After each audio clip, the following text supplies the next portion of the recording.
Wow, this just got real. The only door accessible to the hall is the main door. There are nobody to go through the side doors. Okay? They will be locked, but we do have people that tend to just go through it, all right? The main door is the only door to be accessible in and out of the hall. At all times today. Even when the final's going on, even if we're on this side, it doesn't matter. Use that door only. All right. As Britt said, everybody, welcome to the 2023 Fisher Cup. Whether it's your however many times you get your name on the cup, or if this is your first, like a lot of people, which is one of the coolest times to do it. Welcome to everyone. This is normally Anthony Marquet's job, but since Anthony's away, I have the honor to do it. Because it's normally Anthony's job, I'm going to start with something that Anthony has said a few times, that we all knew at some point we would have this day without Ray being here. With his passing over the summer, this is the first time. A little tough for me, but we'll get through it. The best part of it is that we have this day to not only honor his legacy and his memory, but to just have a day to be together and remember Ray and all his contributions to the Philadelphia Dart community. Ray's life, his legacy, and his love for Philadelphia Darts has touched all of us, even if only that you're here today to have a moment to remember Raymond and what he meant to all of us. So Anthony and I would both like to ask you at some point in your own time, in your own way, to take a moment and remember Ray and look around and be grateful for the time that we do have and for the memories that we get to share together on this day and an event which I know Ray loved and was so thrilled to have his name on. So with that, another tradition with the Fischer Cup was that Ray, as long as he was physically able, I think until he was 90, Ray would come to the hall and shoot ceremonial first dart to start the tournament officially. I never got the honor to introduce Ray for that, but today I do have the tremendous honor to have his son step up and shoot the first dart. So, please, as we welcome Bobby Fischer.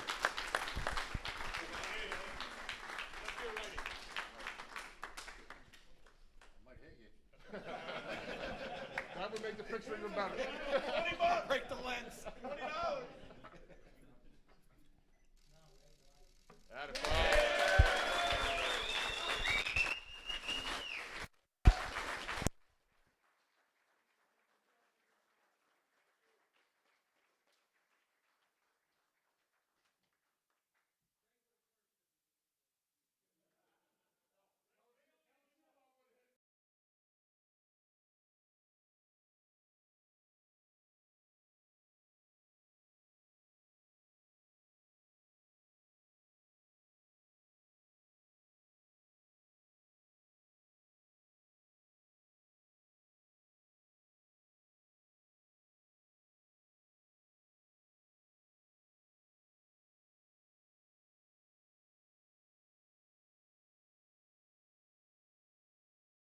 Hello, Darts fans, and thank you for tuning in.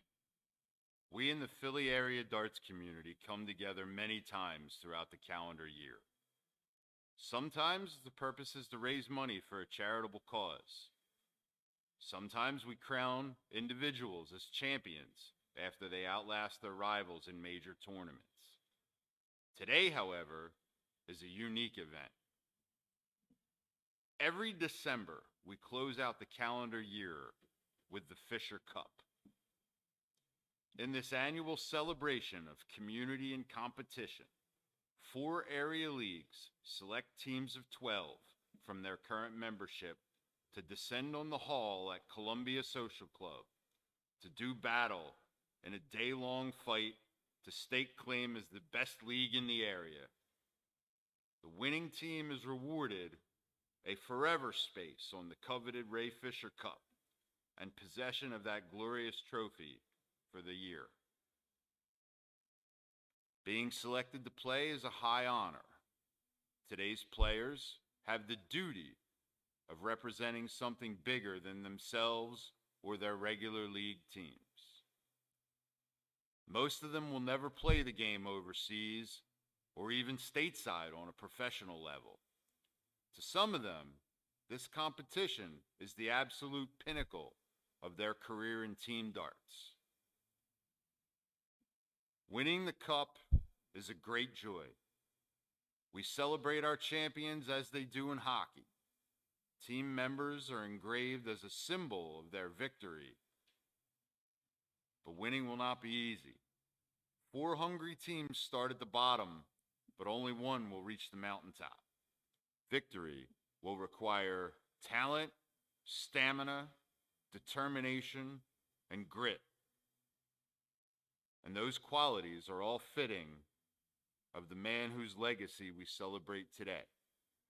A man known simultaneously as one of our founding fathers and our favorite son. Ray Fischer.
Hello, everyone.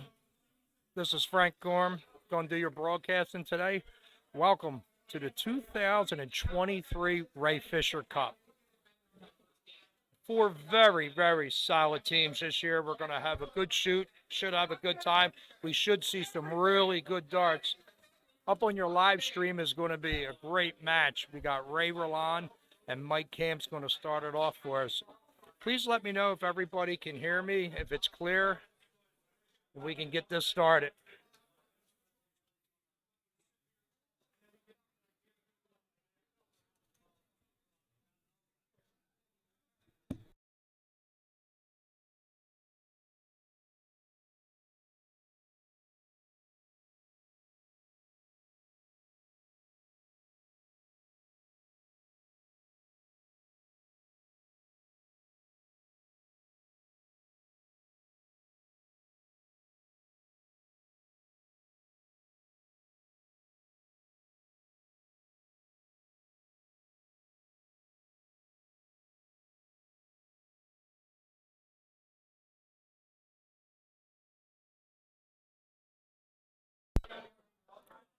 Just so everybody's wondering, this year we're all wearing Ray Fischer shirts. The bluish purple is Quaker City. The green is Old English Dart League. Brown, Trenton. And black is the ASL. Thanks, Justin. I appreciate that. We're getting ready to get this match going.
All right, we started. Mike starts right off with a triple 20.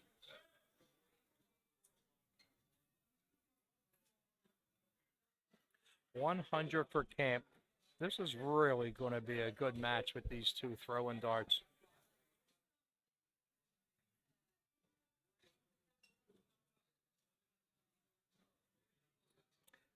Ray comes back with 66.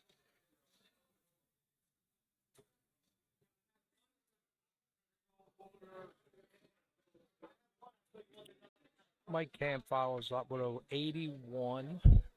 Ray will have to stay steady and stay in the match to keep up with Camp, one of our top shooters in the city right now. 41 for Ray.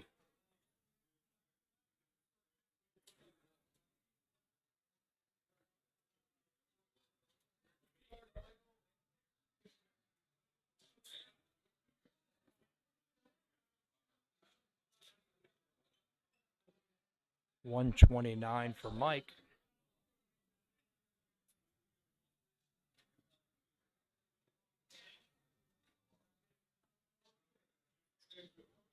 $29 for Ray. He's going to have to step it up. Mike's sitting on $199 right here.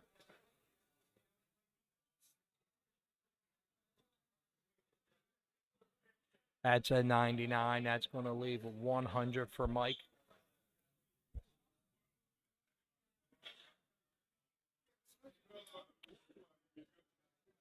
140 by Ray. What a big shot. Put a little pressure on Camp.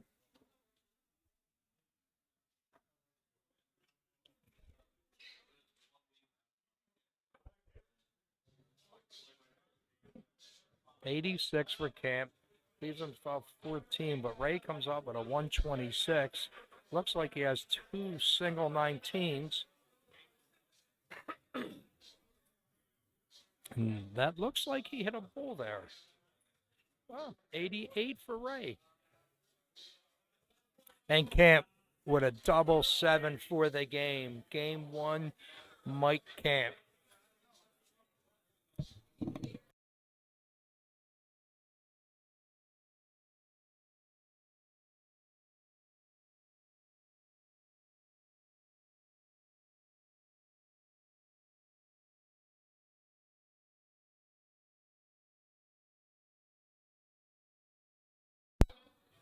Let me see. It sounds like to me, I was told that the camera's not working on the board and no score.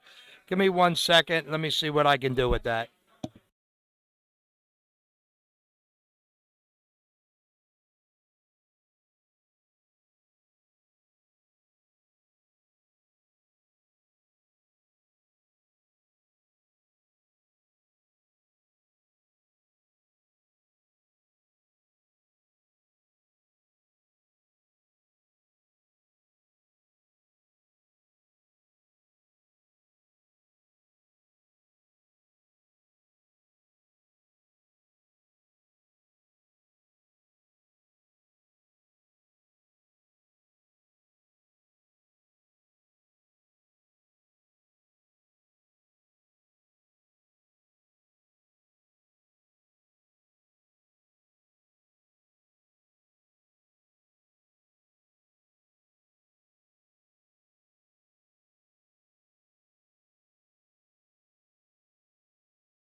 All right, sorry about that. We should have the camera up running, and it looks like Ray starts off with a 140.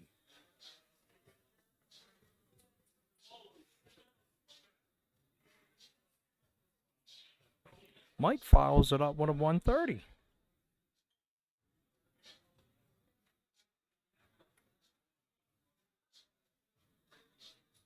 That's a 41.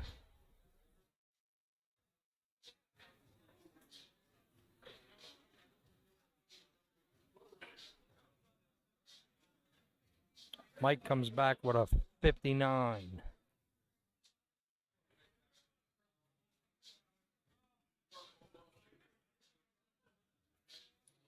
That might be an 60. I thought that was in there.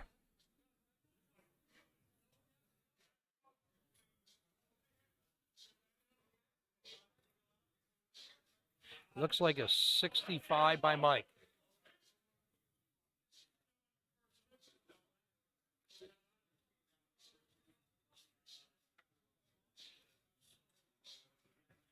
.84 by Ray. Ray leaves 176. Mike opens with a trip 20. Single 20.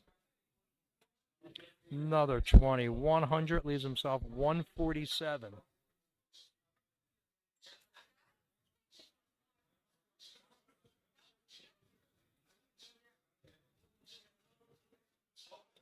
Ray comes back, looks like a 98. Leaves himself 78.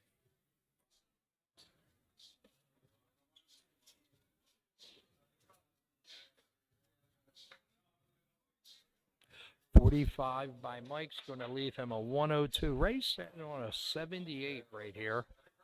Single 18. Single 20 needs double top. Oh, he throws it a little high. Mike's sitting on a 102. Single 20 leaves 82. Looks like a single 14 leaves himself 68. Single 20. Ray needs a double top here to tie up the match. There it is. Ray with a double 20 ties up the match 1-1.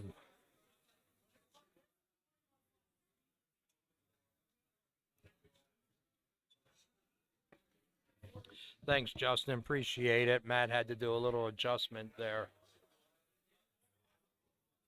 I'm going to try to pick some good matches up here for the live stream. See if we can see some really good darts today.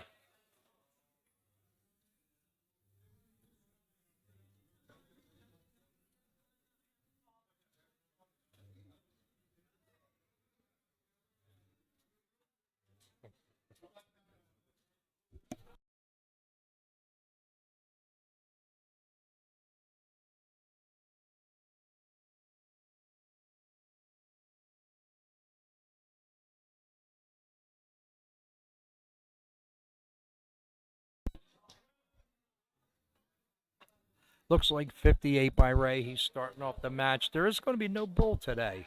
It's just home team goes straight on.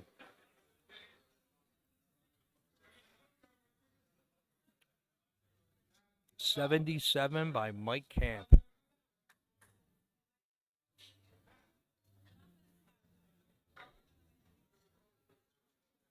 Looks like 59 for Ray.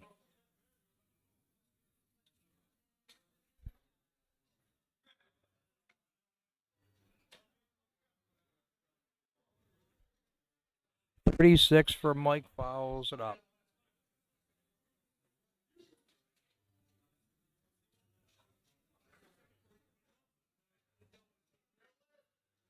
Looks like 45 for Ray.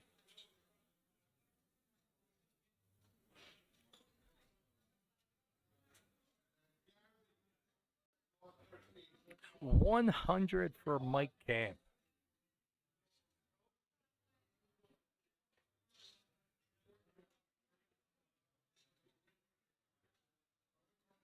Ray follows that right back with a 95.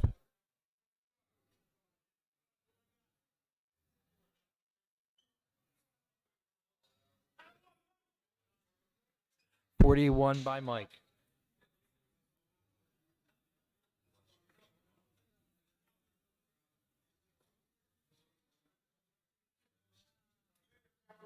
Looks like 41 for Ray.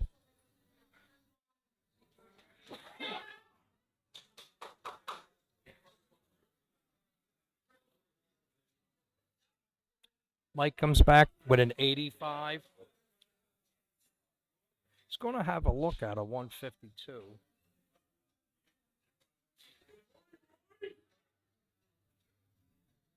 Looks like 59 for Ray. Mike's going to go up and take a look at 152 here. First dart, single 20. Trip 20.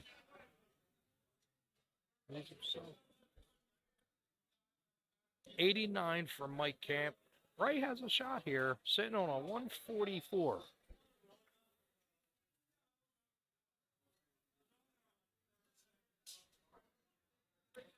.65 hit. Mike's looking at a 63 right now to a 119. First start 17.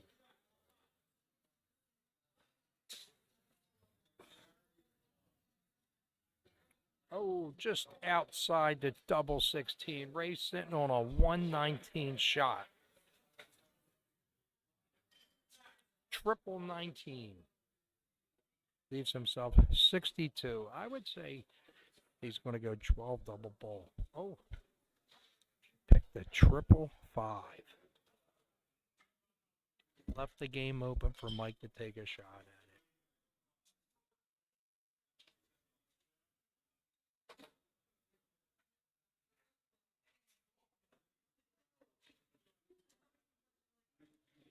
Picks a triple 15 on his last start. And he has 117 left. Mike goes up and takes out the double 16s. Takes the game, Matt, 2-1.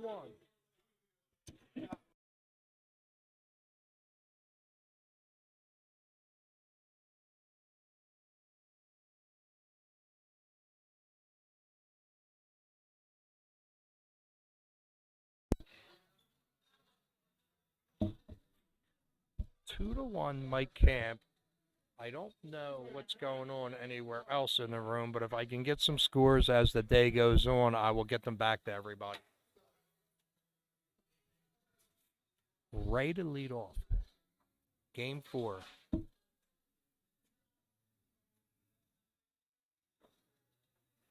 Leads off with a 59.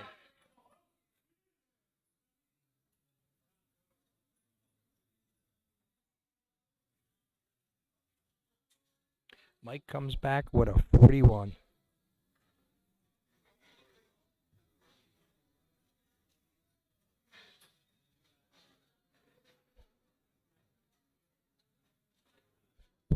$58.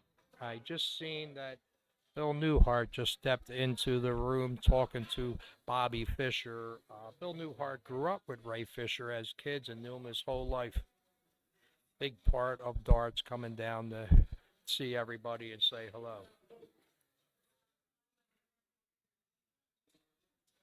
It looks like 95 for Ray.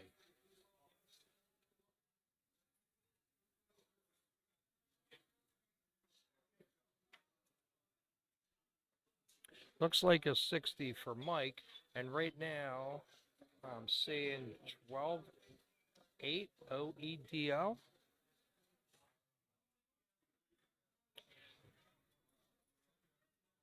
$95 for Ray. Leaves himself 194. Looks like a 60 there. Oh, no, it is a 100 for Mike.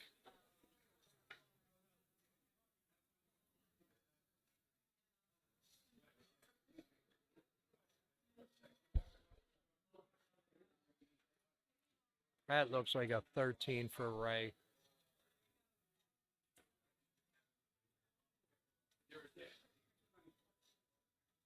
That looks like a 29. Ray's sitting on 181. He can set himself up here. Nice. He leads off right with a triple 19. Follows up with a triple 19.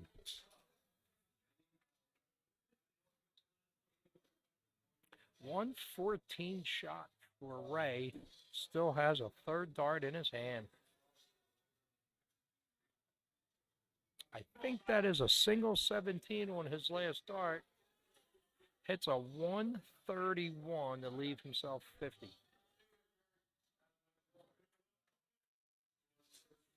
Looks like a 50 for Mike. He's going to have to do some work here. Ray's sitting on 50. There's the single 18.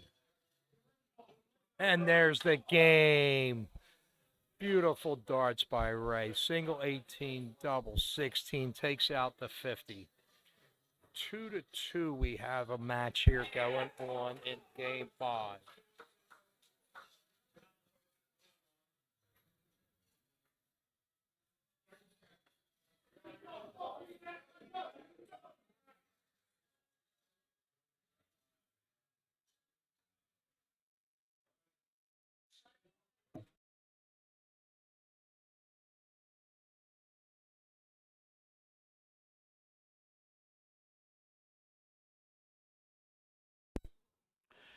Ray to start the match off. He starts off with a single 20, single 19, single 4. I want to thank all the sponsors here today. Quaker City Dart League, MAP, TWF, 84 for Mike Camp.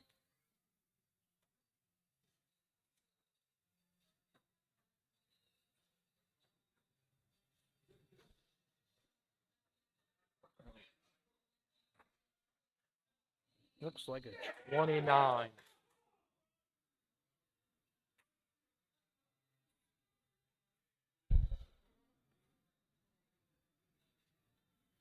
Mike Camp comes back with an 80.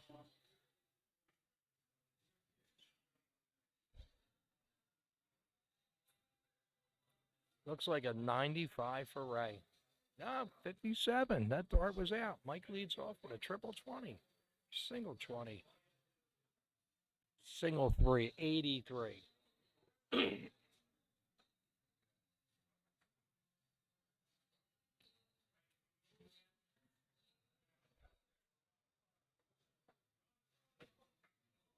Looks like a 43 for Ray. Trip 20 for Mike. There's another trip 20. 140 for Mike Camp. Mike leaves himself 114 to raise 329. It looks like a 59 for Ray. Yes, it is. Mike's up at 114. Single 20. Single 18. Single 1. 39 hit. Ray has his work cut out here, sitting on 270 to Mike's 75.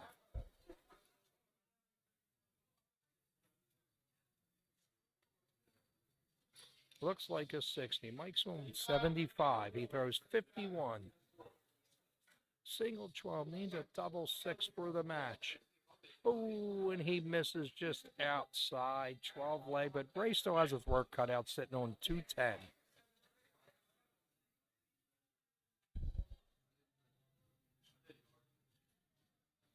All right, there's looks like to me it should be 40. Mike's sitting on double 6. Single 6. Down low. Oh, he throws a single 19. Ray does have an outshot, sitting on a 170. Single 20. Triple 20. 83 for Ray. Leaves him an outshot, but Mike's still sitting on double 6. There's a single 6. Single 3. Bust.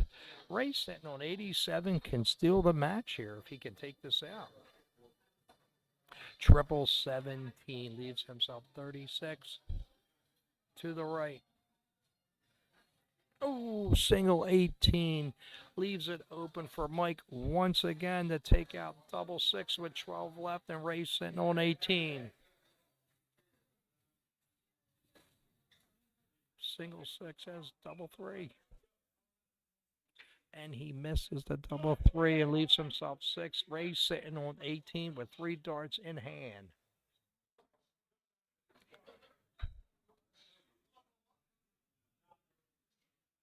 Two to the left of the 9. Oh, Ray throws 3 to the left of the 9. Leaves Mike a shot here with double 3. Single 3. Single 1. Looking for a double. Ooh, and he bust.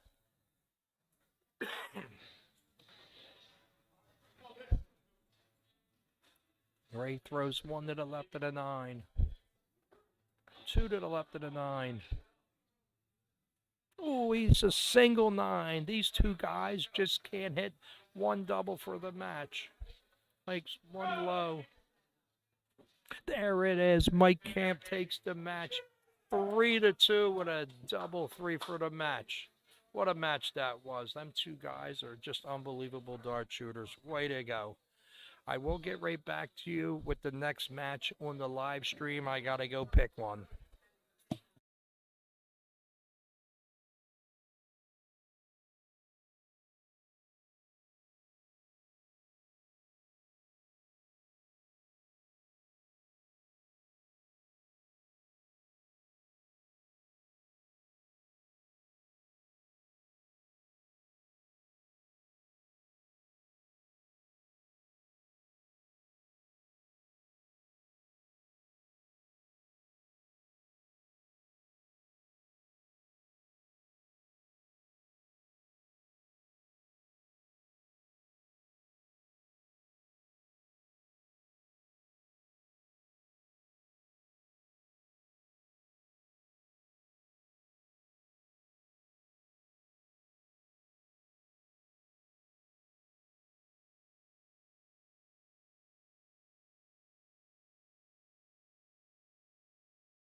We're having a little issue here. Let me get this fixed so we can see the match. We got a good match getting ready to go up on the live stream.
We're having a little problem here with the scoreboards. Trying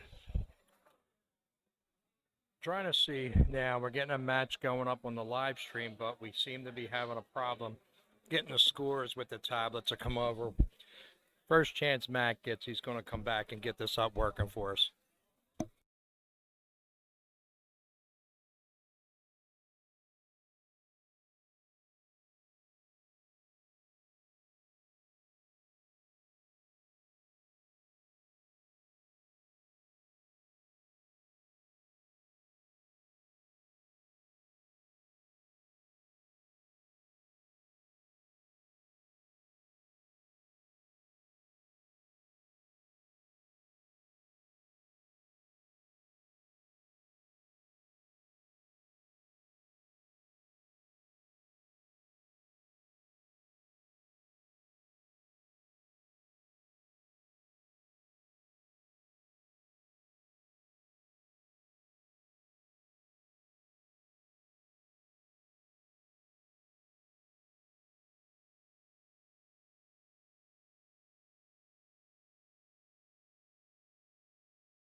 I see Troy's out there. Just trying to, we're having some problems again with the tablets and with them keeping score. First chance we get, we'll get this fixed. I'll get you a match up here on the board.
So what I'm being told here is that the home team that is going to be shooting on the live stream has to bring the tablet with them to log into the computer so we can have your scores and your updates.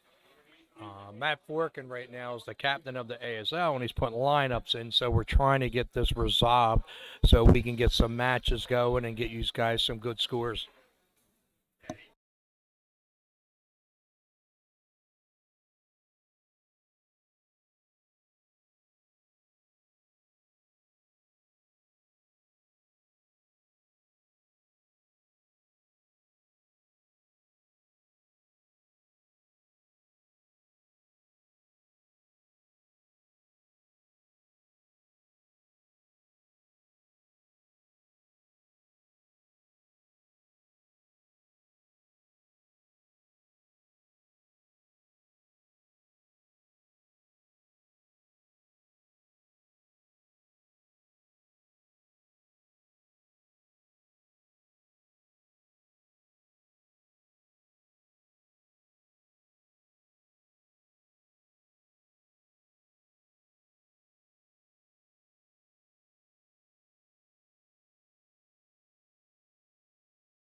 Our next matchup is the one and only Jim and Newman shooting Dave Wentz.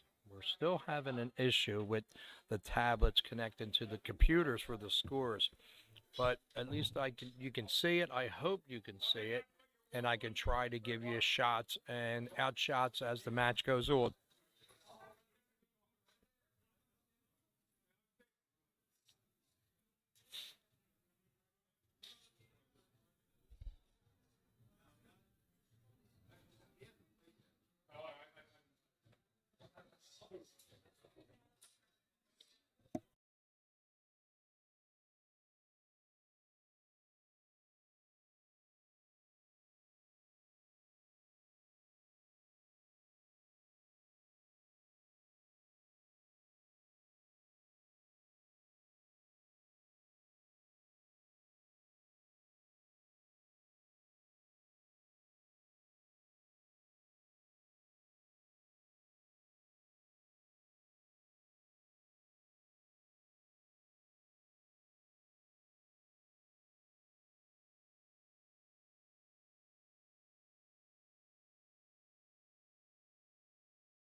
Starting off is Jim Newman, single 5, single 20.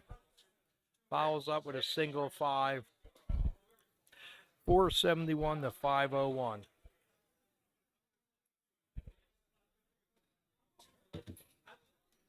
Dave Wentz comes back with a 43. We're getting everything fixed now for everybody so we can get this match televised for you.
Jim Newman to throw at 262.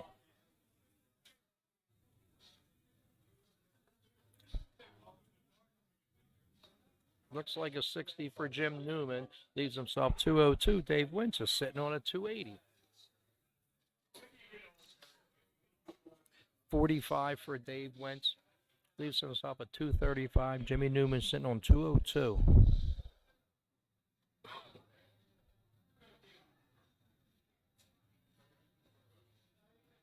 Jim Newman comes back with a 23. Leaves it open a little bit for Dave to come back and catch up.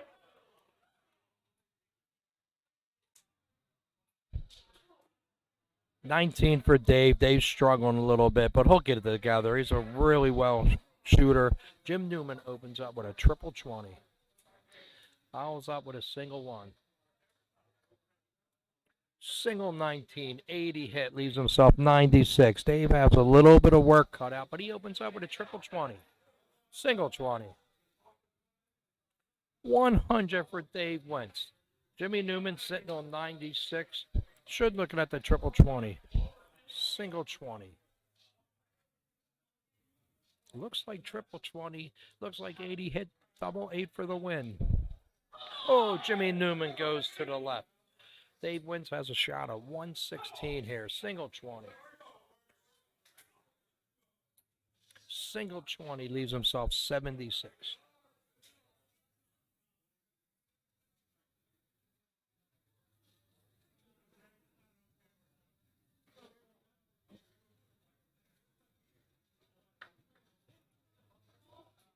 Single 7, Dave Wentz.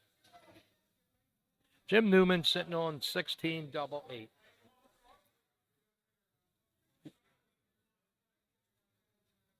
And there goes the match. Jimmy Newman takes game 1. I don't know the scores yet of what's going on down here, but it sounds like the ASL is making a lot of noise up there against Quaker City Dart League. See if I can get you a score on that match and let you know what's going on.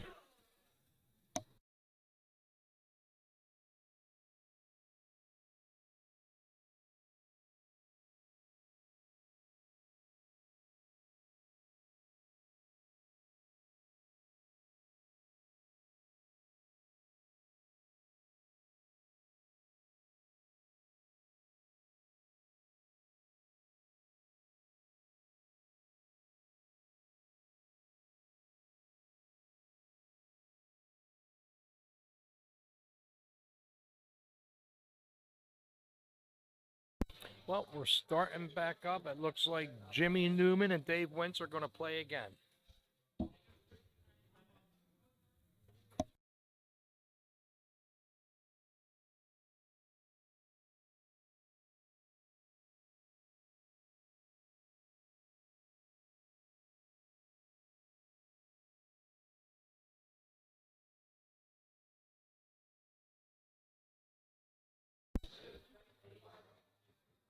And here we go. Jimmy Newman to start.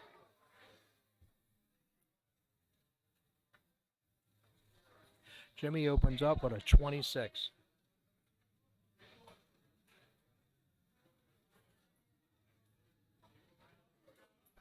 Dave opens up with 47.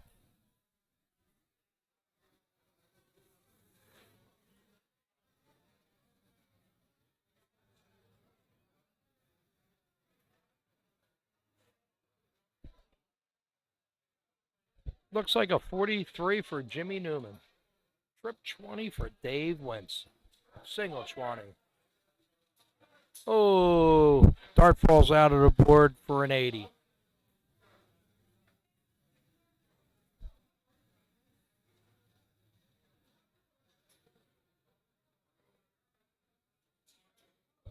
Looks like 33 for Jimmy Newman.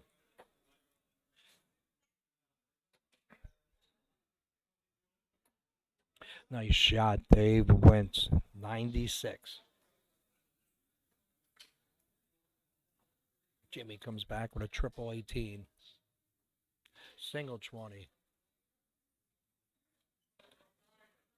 Looks like 75 for Jimmy Newman. Dave sitting on 278. Ooh, nice shot. 117 for Dave Wentz, sitting on an outshot of 161.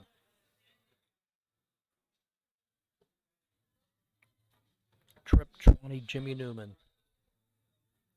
Single 20. Single 20 gives him 100. Dave Wentz is sitting, Dave Wentz is sitting on 160. That was a 130, I believe, by Dave. 44 for Dave Wentz.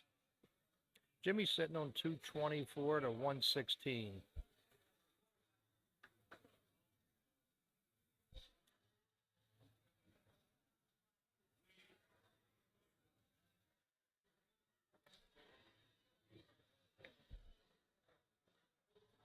$51 for Jimmy. Dave's sitting on 116. Single 20.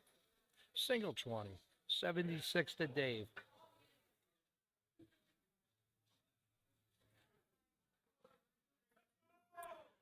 $52 for Dave. Not 64 for Dave. Jimmy has 173. Has to get himself down and set up and see if he can get an outshot out of this. 45 for Jimmy. Dave's sitting on 64. Jimmy has 128. Dave has 16 left. Oh, single 8. Leaves himself 8. Gives Jimmy a shot. Jimmy has a 128. He's going to go to the 18 first start. Single 18. Single 5. He's going to give Dave a shot at it here. All Jimmy can do is set it up with a 43. Dave's sitting looking at a double 4. Little to the right. And there it is. 1-1 on the match.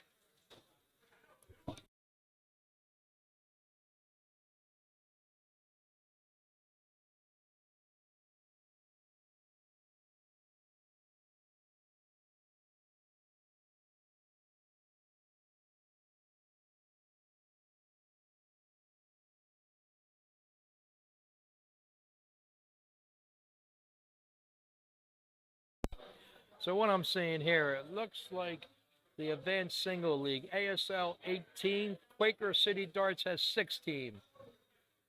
Old English Dart League, wow, 31-17 for Greater Trenton. That Old English Dart team's going to be good this year. They got a solid team.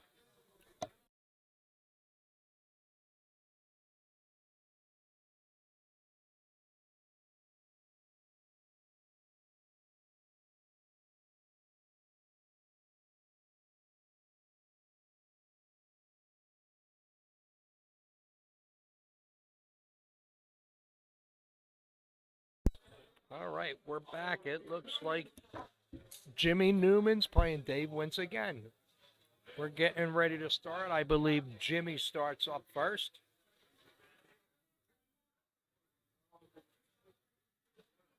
Okay, Jimmy Newman to throw.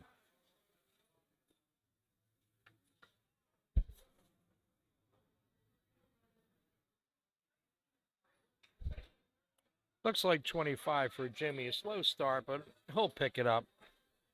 Dave Wentz opens up with a triple 19, single 7. Looks like another triple 19 for a 121.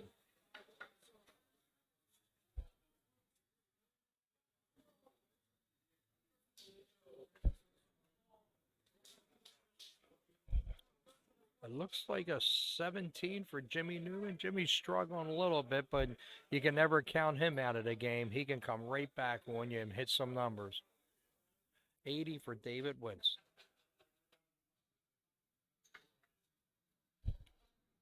Single 20. Triple 20 for Jimmy. 140 for Jimmy Newman. Right back in the game.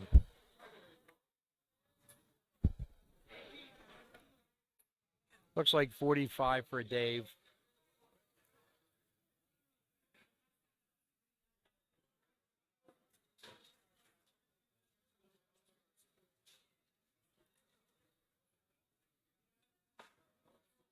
Ooh, looks like 11 for Jimmy. It's nice to see in the field today a lot of the newer, younger shooters for the dart teams and a lot of their teammates out here today cheering them on. Really nice to see that. Jimmy Newman to throw on 308. Dave has 158. He is on an outshot. It's like a 39 for Jimmy. Dave's sitting on 158. Single 1. Single 19. Single 20 leaves him a 118. Jimmy's sitting on 269. He's going to have to hit some numbers to work it down.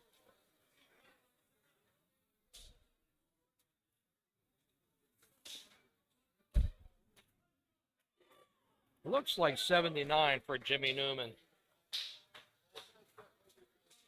I can't tell from here, but that might be a triple 18.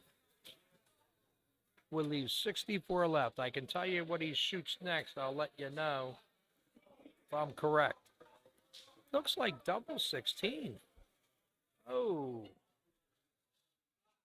Looked like he hit there an 86 to leave himself 632. Jimmy's sitting on 190.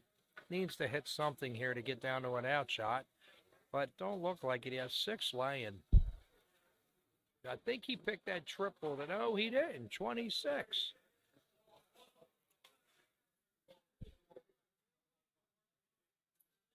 Dave Wentz hits a single 16, but did leave Jimmy an outshot on 164. Single 19. All he can do is hope to hit a number and set it up. He goes at a single bull. And then it looks like a single 12 there for 56. Dave's sitting on 16, needs a double 18. He hits a single 8.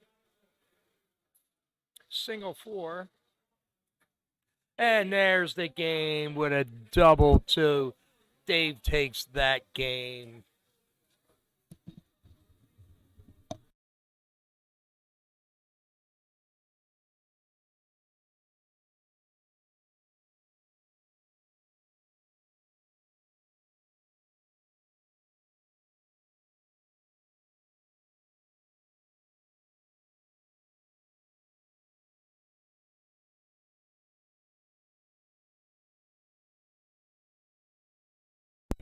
Looks like right now the ASL is up 21-16 on Quaker City.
Well, we'll see, but it looks like up on the board, it looks like we're going to have Brian Sweeney up on the board now, maybe against Dave Wentz. Since Dave is winning, maybe they bring in the war horse, Brian Sweeney. What a hammer he is. The man can throw.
Trying to get the I'm trying to get the score here for you for the Trenton match against Old English. I think it was 32 to 19. This Old English team is here to play. They have a team. So I'm sorry, it was 31 to 20, the Old English.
Looks like Jerry Dooley just beat John Kalesa. Give Quaker City another win there. See what else is going on with some of these matches. Get you some scores.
Looks like all the matches are done here right now. They're going to start redrawing in a couple minutes to see who the next match is.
So what the word is, 28-23 ASL over Quaker City.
Yeah, the camera froze up, and we're trying to figure out. It seems like I think we're having a bad internet connection here. We're going to get right to this.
Oh, in front of it. Okay. Now the audio's on. Okay, so you tell me the audio is on now. Is that correct? Correct. The audio is on.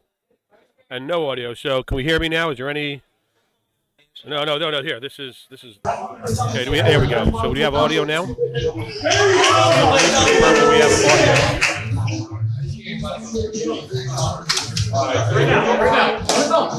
We're trying to figure out the video here. Matt Fortune, who's our video guy, is also captain of the ASL team. So I'm not sure what Frank will have what information.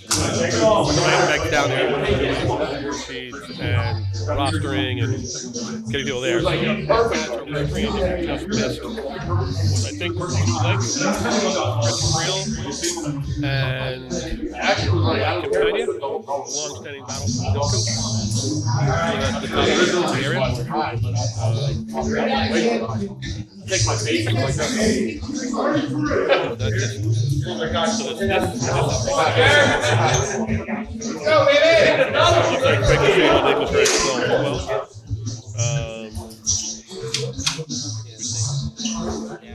Okay. Hey, Kelly, how are you? I know I don't do a good job of keeping my mouth on the mic, so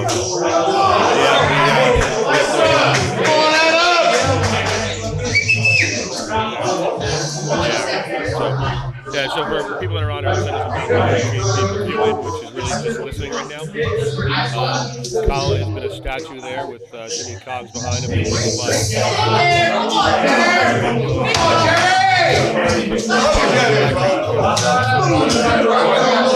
a while, so it's kind of like you're at a wax museum or something.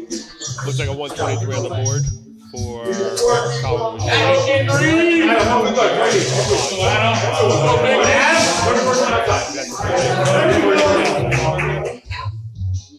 Brian shooting.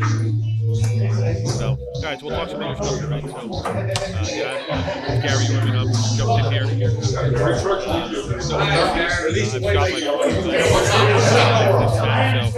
I've now got some time here. I think everybody in this room, Brian Sweeney gave a little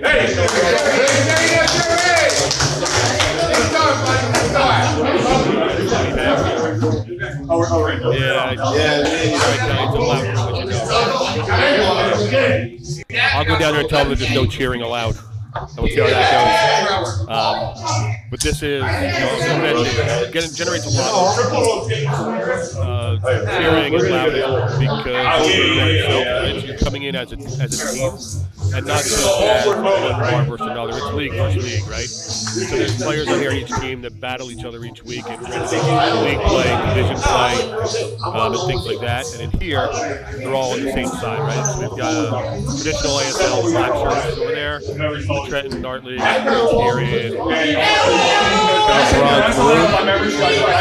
Sorry, Kelly. What do I want to do here? Looks like that's okay. What is this? I keep talking. Do you hear me? Do you hear me now? How about that? Is that better? Just me talking now. I turned off another button that was green. And, yeah, I don't know where that mic is, though. I turned off another mic button, so maybe this is a little better. If I turn off this button, I don't get heard. Second commentator is off. That one's off. That one's off. What is this one here? That's the master. What is that? So it looks like the only microphone is mine now. But again, we've got, I don't know, about 60 players down there and captains and cheerleaders.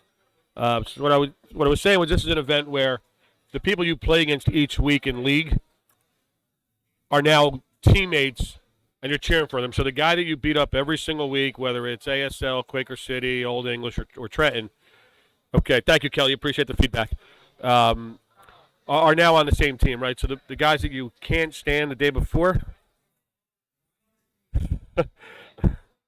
you're welcome. I try to get video going, but I don't know where that video stream is coming from. The camera is correct. It's showing the match. So I can move around the camera angles, but the video is frozen on there. So I can see in the camera behind the board. Let's see. Yeah, I can see that the live action, but no feeds coming back here. So I don't know what to do about that. And I'm not going to touch anything here because I don't want to break Matt's equipment here. It's way too much more. And being a photographer, I can understand the value of what he's got on the table here. So, what we were saying was that the guys that play each other each week in normal league are now side by side cheering against themselves against other leagues. And Ray, for some of the players here, for many of the players here actually, I don't think they ever played Ray. And for people that are newer into this event, Ray hasn't been here for 3 years at the event, and obviously his passing this summer means we won't see him again. So there's some players here that may have never met Ray. Personally, for me, I never played against Ray. In Trenton, we had Conrad Daniels, and Ray's got Conrad by about 10 years. So Conrad was somebody who would come out, and we would see and shoot periodically at different things while he still lived in the area and trying to get people engaged and do stuff. But I think Ray shot league darts up until, 5, 6, 8 years ago maybe, well into his 80s. Came out to the Fischer Cup, I think, up till about 3 years ago. And we haven't had him the last 2 or 3 years here. And again, his passing now, we will never have him again. So the stories for the players that played with him, right? The older guys that are here that played with him, played on the team, are always interesting. And the younger guys trying to understand who the person is on the shirt, right? And I believe that's the picture from his 1001 match against the Brits to win that U.S. versus U.K. match many, many years ago, in the early 1970s, I think. His glorious scream with his fist in the air. It's an iconic picture that's here at Columbia. I think it's in the office with his story. And I think the poem that was written about it. And you look around the room and you see 50 people wearing the same shirt. The only difference is the colors of the shirts, the logo's on the front. So everybody that comes out here absolutely looks at this and goes, I want to represent my team. I want to come out here. I want to shoot well. I want to see that. So we've got a scoreboard back up here for Old English and Quaker City. It's 12-12 now in their match. And on the stream board that you can't see, which I can, is another perennial powerhouse matchup. Quaker City's got Jim Newman, and Old English has Chris Friel. I think Chris has played for every team so far in the Fischer Cup, so we'll have to get him to play in Trenton next year. See if we can bring him down. Right, Frank? He's played for every team so far? Right, he played ASL, he's played Quaker City, he's played Old English, right? There might be some other guys in the room, too, that way. I don't know. I don't have any other scores coming in. I don't have the first round scores except for Old English beat up on Trenton 31-20. Hold on. Thank you. That was a sneeze there. So we're getting excited. So what else are we going to talk about here? So let's talk about some schedules. For the people that are on there, I think just recently in Darts of Philly, on Facebook, Britt posted the calendar.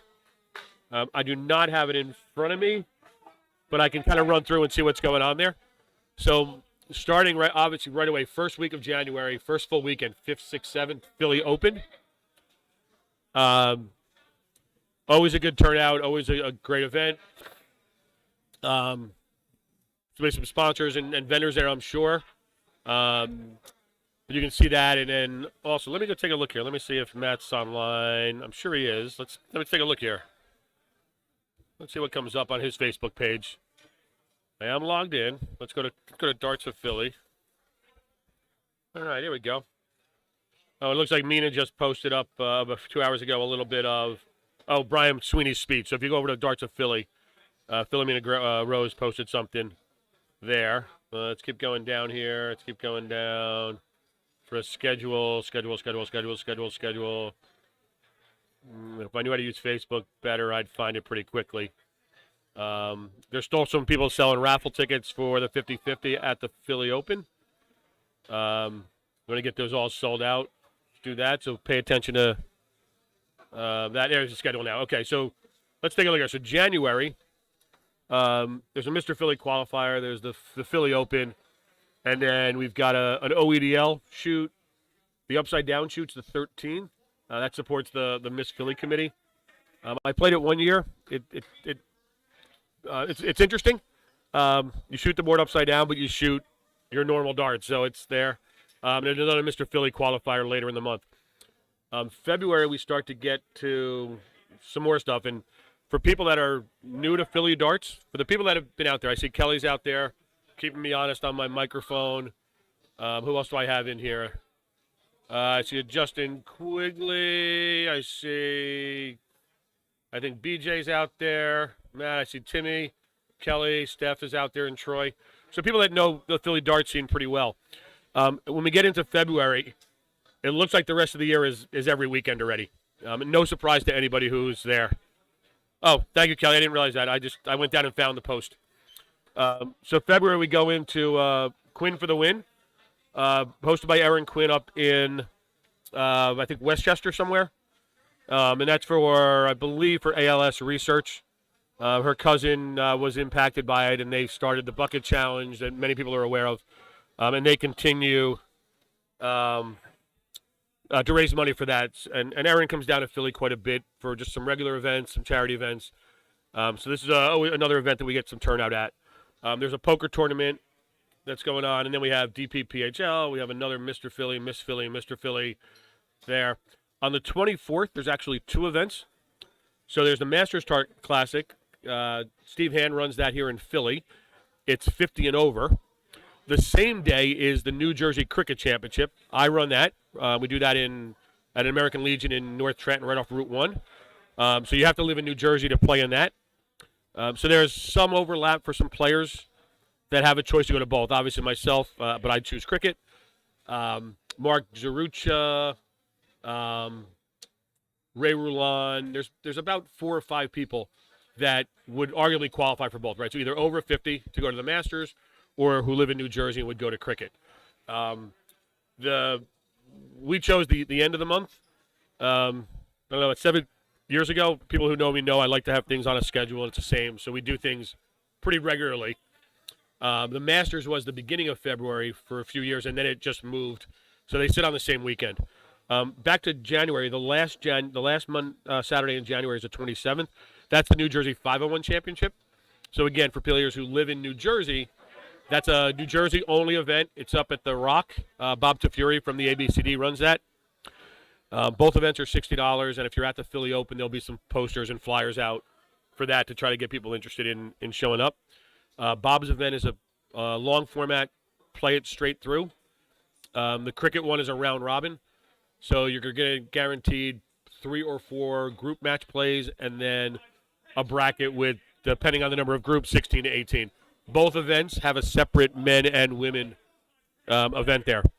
Back to the scores for a second. Old English, Quaker City now at 15-15. I don't know what's happening. Let me see if I can find. Let me click here. What's going on here? So it looks like 19 for us and Trenton in the second group here. Let's see what's going on here.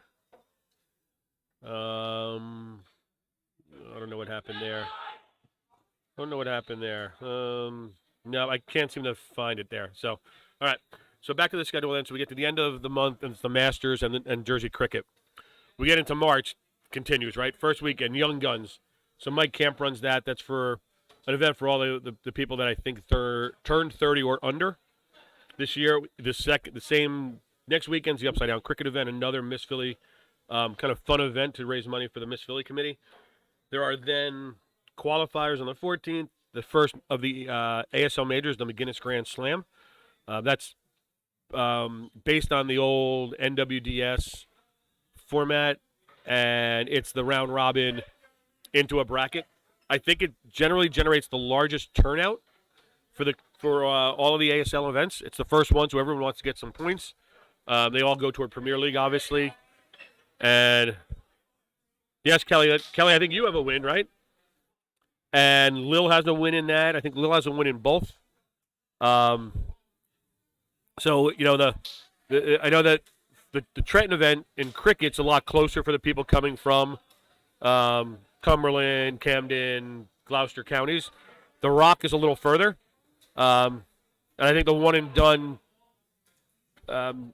people shy away from that a little bit, right? They go up there and do that. But the absolutely, without doubt, the women that have come up for both have done well against the players in the rest of the state. And there's no doubt about it that the I'll say Philly connected women that live in South Jersey, Central South Jersey, have done well at many of the Jersey only events, and hopefully we'll see them out there for these two. Yes, that's okay. Back to the schedule. To the Grand Slam again gets a lot of turnout. There's a winners bracket and the championship round, the round robin into the bracket, and there's a consolation. So there's a few different ways to win in that one. Again, it gets a large turnout, I think, because of the format, as well as people trying to get some Premier League points and go, okay, if I get some here, I can look at the other events and try to get some there as well and continue. So it's also a fun day. And then we get into a Mr. Philly and a Miss Philly qualifier. April, well, huge. April is a really huge month. So month starts off with autism. So Joe Curran handles that. I know Timmy's usually involved. Another great charity event. The money raised for that goes to local autism clubs. I think it's called Holy Terror Stars. And it gets the kids out for different sporting events and other stuff. It gets iPads and other stuff, and it's truly a local impact. Obviously, there's a connection there. Joe's son is part of the team. And it really is another great day, and a lot of baskets and things to win there. We then move into the I think it's the last of the Mr. and Mrs. Philly qualifiers. And then Mr. Philly finals are the 20th.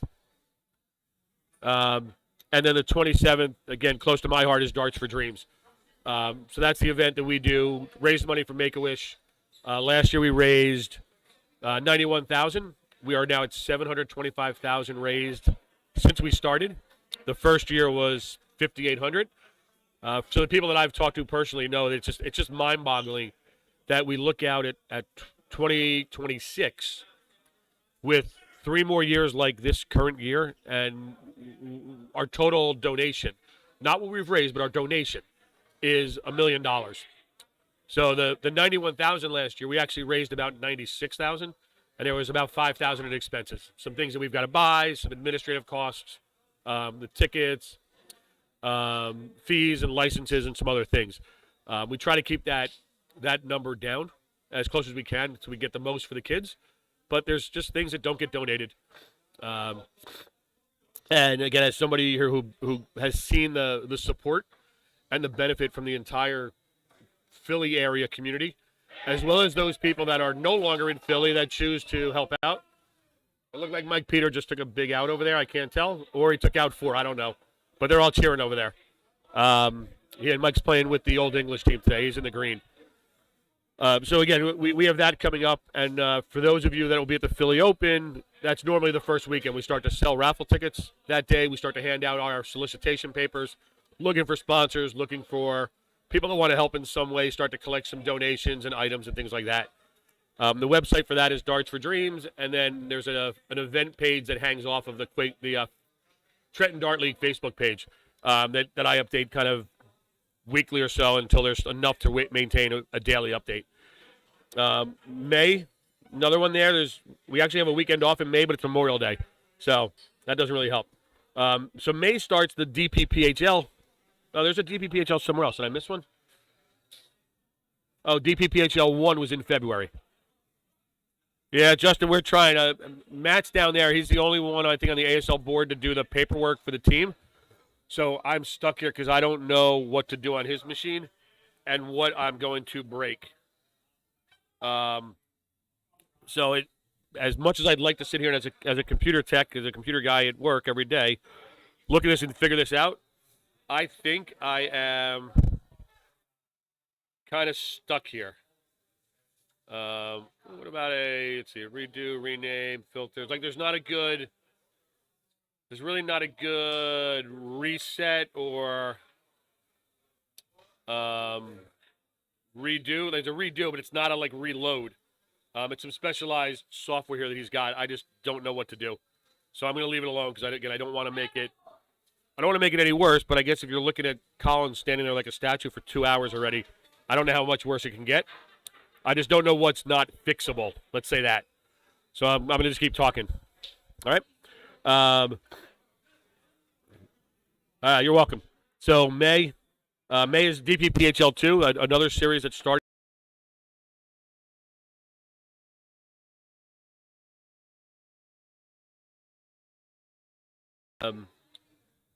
Sunday Funday mixed doubles at Polonia. It says Tiff Jazz is doing that. No details yet. It's a Sunday, so it's an unusual one. And then the World Cup of Darts, that's the one that Chris Frill put together. It is, I think, 2-man teams. You play a giant round robin with a lot of legs, and then it moves into a bracket, and I think that's a capped event. So it's at 120, 125, 130, something like that. And then, of course, the longest running charity event in Philly. It's 1 year less than Darts for Dreams. We can't figure out how to get the video going for Matt, so I'm just taking up time here. We're on 19 years for Darts for Dreams. This is the 18th cancer shoot. Another one close to heart here for people in Philadelphia. As the Jasinskis went through a battle with cancer, were a beneficiary of crossing the finish line, or for Pete's sake, they've changed name a few times, and have decided to pay it back. And they've paid it back and back and back and back, with every year raising enough money to send a family or two, and take advantage of what the charity does by sending a family that has an adult cancer patient out for a week to try to get a little bit of a break, right? Take a break from cancer is the theme there. So that's another great event. They've got all kinds of prizes and stuff like that. June we get into two majors and another charity event. So a little bit of a summer slowdown, but the Mary Jo Grand Slam happens again. I think that's round robin into a bracket, and then the Danny Valetto Open is also in June, followed by the newest of the charity events, the Brianna Berg Memorial, held over at Polonia. Kevin Eganoff handles that, or otherwise known as Eggy. No details yet there. July also DPPHL. There's two of them. But I'm not. There's event 3 and 4, but the event 3 is on the 27th, so I'm not sure where the 4th goes. The schedules move a little bit, but not too much. And then August we start getting into the end of the summer events. So there are the finals, tentatively for August 3rd, the finals of last year's, or this year's, however you want to do it, the events from last year, the players in the Premier League and Women's Premier League. There's the Mike Peter new event. It's the double D's mid-gen shoot. So I think that's everyone 30 to 50. And if you're 30 in the year, you can play one or the other. You can't play both. Similarly, if you're 50 and choose to shoot the Masters, you can't shoot double D's. So you can play one of the two if you're in that age range where you turn 50 or turn 30 in the year of. We then get into another DPPHL. There's two of them. Again, it looks like they're 2 week. Oh, I see what's happening. I think what they're doing DPPHL are weekends now. I think they moved to a weekend format where they're doing 4 weekends of 2 events each, and then the finals rather than 8 Saturdays. And I think that's a great idea. I think, for people who know, the Philly schedule is just absolutely mob. Oh, new update on the score here. So Old English has taken a 19-15 lead on Quaker City. That part is still refreshing on the stream, I think. See what else we got going on there. Not much. So that's why I think those DPPHL events now are back-to-back. All right, we're going to go to September. We move there. Let's see. Oh, let's see here. September. Here we go. The Telly Marcello Memorial. No date yet, but in September. The ASL Women's Set Play. And then the mixed triple shoot for Miss Philly again. So the Miss Philly events are all interesting, right? There's events that you normally don't play out of a one-day thing, right? You turn the board upside down, you play cricket, you play this triple in, triple out. You do all kinds of stuff there. Come out, have a good time, raise some money for the Miss Philly Committee and all the things they do. We get to October. Traditionally, that second week is the Frank Ennis Match Play. That is set play, I believe. Double in, double out set play. The next weekend's the Shearbound Women's Cricket. And then the last of the DPPHL events. So there's 7 of them. That's just one by itself. November, the Hall of Fame, Luck of the Draw. That used to be the USO, not the USO, the Aid for Friends shoot. That's kind of morphed into a Luck of the Draw for the Hall of Fame committee. Oh, there's a DPPHL 8. And then the grand finals in the 18th there. Another, qualified events. Mitch, I ended up closing the bar with Tommy Bernard, Sean Kiernan, Josh, and Jerry last night, or on Thursday night. So you left at 11. I was there another 3 hours. So it's been a while since I did that. Oh, we got some excitement. Looks like an ASL big shot there. Looks like is it Danny McCorkle? Maybe, I don't know. I can't tell. Got John Little against Johnny Kalisa. And as officially known, the Pirate. That's a dodgeball reference people don't know. John was walking around before with a pirate hat on. So, courtesy of me. I'm going to get it back, though. We'll post that picture at some point, I'm sure. So, the Larry Wiz qualified event. There's 8 qualifiers. The top 4 from each go to the Wiz. That's another one of the PSL, or Premier League point-getting events. And then there's the turkey shoot. It looks like the Wednesday of Thanksgiving. And then we go right into Mr.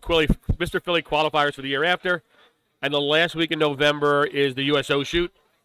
And then in December also already is the Fischer Cup scheduled for next year. So December 21st. That same thing, that third full weekend basically, the weekend before Christmas. So that's it there for the events.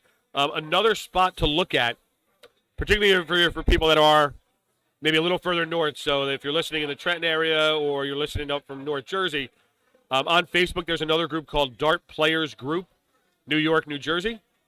I'm one of the admins on there with a few other people, and as we collect similar information, we'll start to put that schedule out. My guess is that during the week of Christmas to New Year's, when I've got some time off, I'll go scouring through. But we'll include on that one probably less of the one-off Philly events. But what gets added, we add DPNY, DPNJ. We might have like the mass tournament, which is the first weekend in March. I think some people here have gone up to that. But there's plenty of spaces to find event lists and tournament calendars. So we really tried, I think, Britt in this one here, and myself and Bob and some others that manage the Jersey, New York one, things that are really accessible to anybody in the group without going, we need to split a room 5 ways and pack 5 people into a hotel room and stay over 3 nights. So we try to do that. But again, there's plenty of ways to find people and find events there. Well, it wasn't me, but that's okay. And there's no one around if there was, so it's okay. Anybody have? It's 4:40 here, so it's about 10 o'clock in the UK. Any news from today? I didn't see any scores. I've been busy shooting, obviously. I don't know if any of the Americans or North Americans were playing today. So if anybody has any updates there, that'd be great. Just type them in there. We'll go from there. We got walking around. There's Jerry Doolin walking around. Ray Spingler. There's a camp.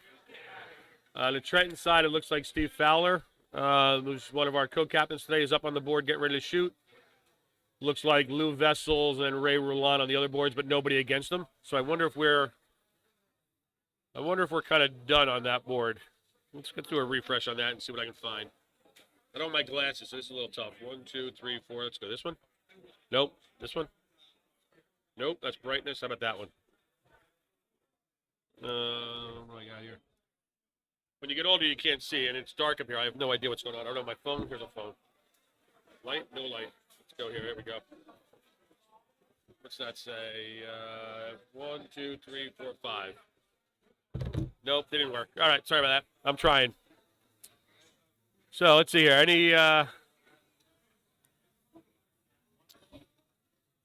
Any topics for us? Anything you guys want to talk about? Anything you want me to talk about?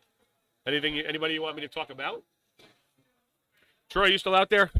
How is I think I saw a post for you recently that you're getting back in and you're trying to get ready for DP Texas.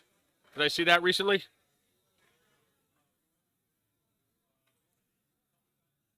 And Kelly, I don't know. Are you playing a lot out there? I guess I would think that unless there's something right in your area, everything in Texas requires a drive, right? Everything's a long travel to get to a luck of the draw or to get to an event. There's not a lot of, hey, I'm in Northeast and I'm going to Columbia. Oh, I'm in Northeast, I'm going to Center City. I'm in Northeast, I'm going to Trenton, right? And it's 20 minutes, a half hour.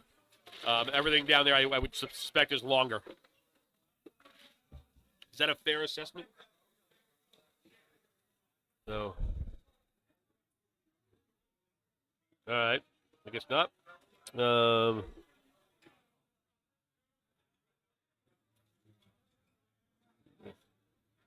right. So again, it obviously stinks because if we had at least the matches up, we would be able to talk about the matches that are going on. So we now have Will Gingery and Newman again on the stream board.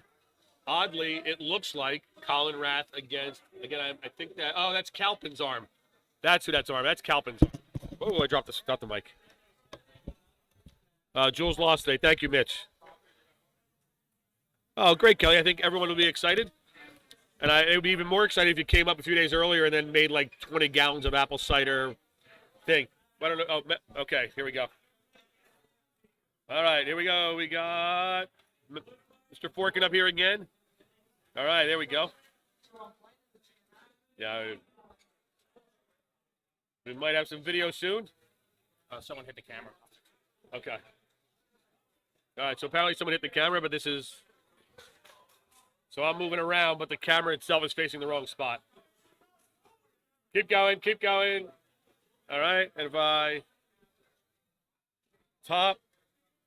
Okay, we're good now. All right. We're good. I'm here. Are we done with our match yet, or no? What was the final?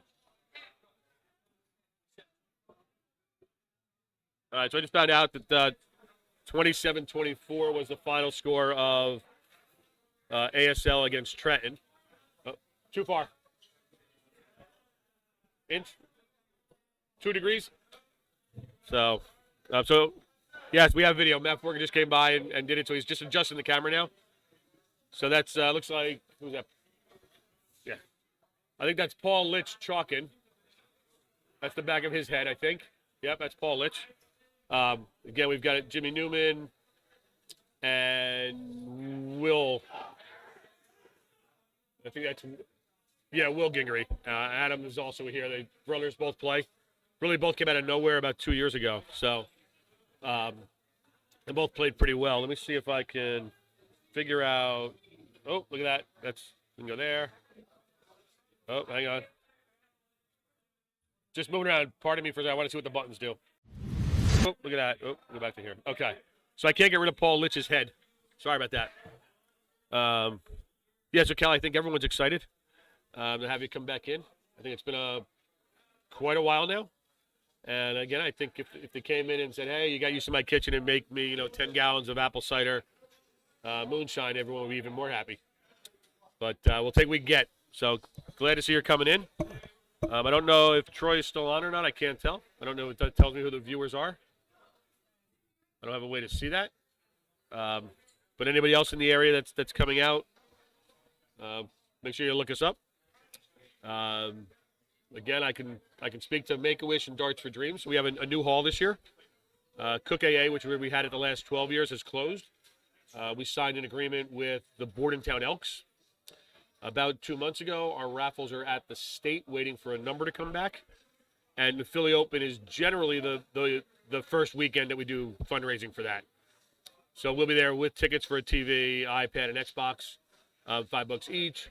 We'll be collecting donations. We'll be collecting prizes and other stuff to do. We'll have flyers out there. We'll have information. People can ask me or ask others from the Trenton League about the event and what it does.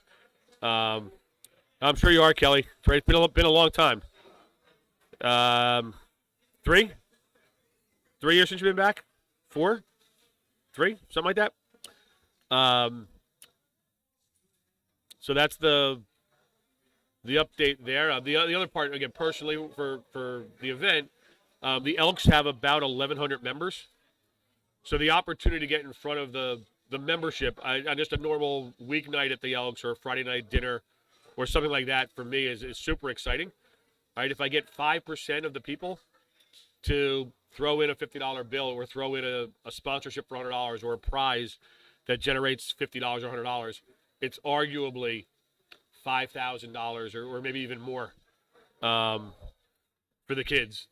And then what we normally do is for people that are involved in any way, right?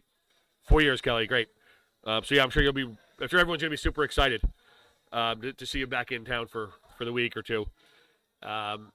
So in June, what we normally do is we have an open house at the Make-A-Wish Castle where you get a tour and you get the opportunity to hear the other staffers there. You see some videos and things like that that really connect the dots between why we do the event, why people choose to support the event, right, which is as important or more important even, and what that money goes to, right? We all live in a world where you walk out of a store and there's somebody shaking a can, or you walk through the mall or outside the pet store and there's somebody there and you go, well, is it legitimate? Is it real? Where does my money go to? The thing for us that's real clear is that we do nothing administratively. So every dollar we raise goes into a fund that supports the kids. And then we just ask that they're in that central Jersey area, right? Mercer County, we're expand that to Bordentown or Burlington County, where the hall is this year. And again, if we go well, we might raise enough money to support 7, 8, 9 wishes. An average wish is over $10,000 now. Some are much cheaper, right? There's a puppy and puppy supplies and 5 years of vet costs and things like that. Other people get stuff like a trip, and if they choose to go on a trip, generally their entire family goes, right? So their parents go, if they've got siblings, if they have a caregiver, they're generally all there. About half the wishes go to Disney, and then a wide variety of things. If you watch their website, you can see the updates and what's available. And again, for people that are listening here that are in the area, when we do the trip in June, please come out. You will look at it and you'll go, wow. We've had people come and they've brought their grandkids. We've had people, my age, older, younger, come out, and it really is just a fascinating building. It's the only one in the Make-A-Wish ecosystem. There's I think 60 U.S. chapters. It's the only one that's a castle. It was built about 12 years ago, and the next location that's revamping their headquarters is South Florida, and Miami is going to put up a castle, and the local teams and the architects worked with Disney engineers and others to build these fantastic facilities. So it's obviously it's a castle. It's got their offices. It's got rooms for kids. It's got what they call a wishing room, where the magic happens, we say, right? You can't bring cameras in there, so nobody can see it beforehand. It's always a surprise to the kids. They have a multi-purpose room. They host meetings and things. New Jersey's castle has a giant patio out in the back and a lake. And if anybody out here is a race fan, for a while, Schumacher Racing and Chandler Aviation sponsored a Make-A-Wish car. And when they still raced in Englishtown, they would put the car in Make-A-Wish for a week, and they would do like events at night. So I had the fantastic opportunity to go meet Don Schumacher, Terry Chandler, meet I think Matt Capps is a driver on that Schumacher team. What's his name? He's actually from South Jersey. He did pro stock motorcycle for a long time, and he does does dragsters now. What is his name? I forget his name. Went to school actually in Burlington with some of the players in Trenton. I blank on it here. But the teams were there, and just such an exciting event to see that. Terry unfortunately has since passed away. Tommy Johnson was another driver. He actually drove that car, so we got to meet him. And it really has just sparked a set of unique experiences for me and Cindy personally, but for many of the people that have been at the event or had a chance to do things, to participate in that. I have gotten word from 2 sponsors. So last year we had Phillies tickets. We had 4 games. We're going to get those again. It's likely 2 will be before the event and 2 will be after. So we'll do a regular square box to find the winners for that. And then 2 will be after that we'll have at the event.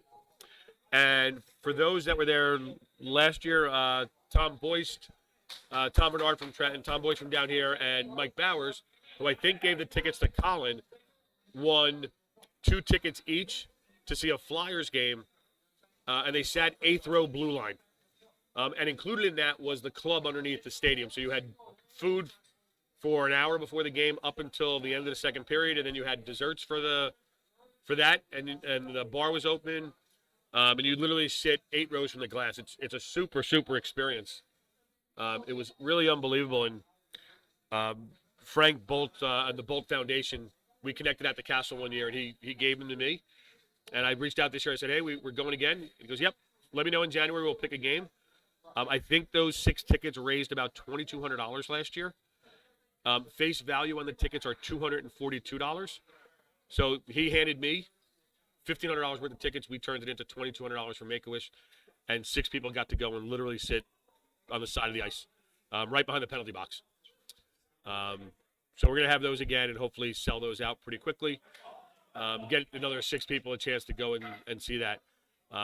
But again, for me and Cindy, at least, the opportunities that we get to go to the Castle and meet other organizers, other donors, and you start talking to them and they're like, oh, how can I help? Like, well, I'm not sure what you do, but can I give you some tickets? Can I give you this? Can I write you a check? Sure. And just an unbelievable connection there. And I hope that, because I don't want to downplay at all in any way, shape, or form the value of the cancer shoot, the autism shoot, and the USO shoot still, and even the Brianna Berg shoot as the 4th one, losing the Aid for Friends shoot for the luck of the Hall of Fame one, which I couldn't go to this year, and the amount of work they do and what they bring in as well. Each event's different, each organizer is different, each clientele is different, the connections you get and build, but as I found out many years ago, we had a meeting. There was about 15 people there that were looking at some of the events in the area and how to schedule and make them work. And as one person said there, I think it was Anthony, said, listen, it's for charity. If you raise $100, it's $100. If you raise $500, it's $500. If you raise $1,000, it's $1,000. It's more than nothing. And we've got 4 events now, and between the 4 events, I think we probably raised 140,000 now between them, between items and dollars and other things. So all of those events are important for the people that are the beneficiary. Let's go see if this is Calpin's hand now. Let's go see. Hang on. Oh, no, it wasn't his before. The other person had a watch. Who has a watch on? Cam? No. Blue shirt, watch, big arm. Maybe Jamal. That could have been Jamal's arm, right?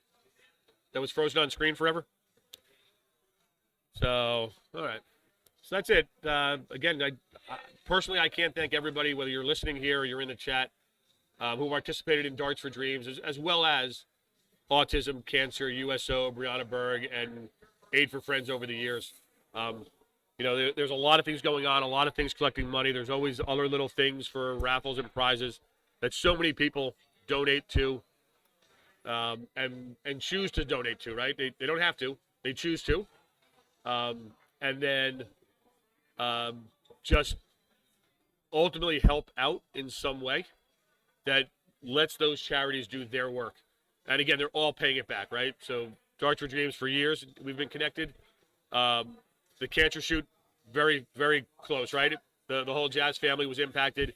Turned that autism, Joey Curran and his son, and what they've done to support the needs of the program that's helped Joey out, as well as the other dozens of kids that are in the program. USO, obviously, Kay and Bob served, and I think all their kids served, and everybody in their extended family has served. And for them to come out and then read stories of the players that have served and their family members that have served is really just heartbreaking. It's touching. It's not heartbreaking. That's the wrong word. It's heartfelt, right? So you hear that and you're like, wow, look at that. And that's just an unbelievable experience. I have not been to the Brianna one. I used to go to Aid for Friends when it was here and see what was going on with that and see the people from there come out to accept the check and do that. Another event that just happened, I think Tom Linaw up in Queens just posted. They raised $31,000 last weekend in Toys for Tots, plus 27 boxes of toys. So if you've ever gone into whether your local bar or club has it or somewhere else, the giant white boxes are about 2 feet by 2 feet and about 4 feet high. They had a truck stop by at the end of their event with several Marines, and they loaded 27 boxes of toys for the kids. And at the end of the day, when they were all done and collected, posted a number of $31,000 raised for Toys for Tots. So again, just the generosity of the dart community is fantastic. So what do we got here? So we still have Will. Will's sitting on 119. Brian Kalpin's up here with 22. It looks like you guys are a little behind on the stream, so what's Brian doing? Oh, it looks like he's trying to. Oh, it looks like he went to set it up. So he went at the 6. He might have hit a double there. Where is this? Here? It looks like a double. So I think Brian's attempt there, which was to leave 16, has now left him on 10. Will's at 1. I wonder if he's trying to see a 2 here. No, he went at it. So 5. He's got 5 left, and he left 4. All right, so let's see what happens with Will if he goes at it. Oh, that looks like a 7, I think. Well, maybe not. Oh, yeah, it was. He set it up. There was a 7, trip 20. Yeah, I don't know what board the score is showing on the scoreboard there. The sets are correct. So they're at 20, 20, 22, 22. But I don't know which of the 4 boards is currently at 287 and 255. Will's coming up here. Brian just busted on 4. Will's got double tops. Stretches the arm. Looks at Paul Litch's ear. Let's see what we can do here. Oh, okay. Nope, did not get it. Brian goes up. I think he's back down. He's still on 4. About this, that. There we go. All right. Now we get some dart commentary too. 2 off the board for Mr. Kalpin. Uh-oh. He's in the nut house there. All right. What's Will got? I don't even know. Will's got 19, so he's going to go down to the bottom for the time being. My assumption is going to shoot 3. Oh, was that a double?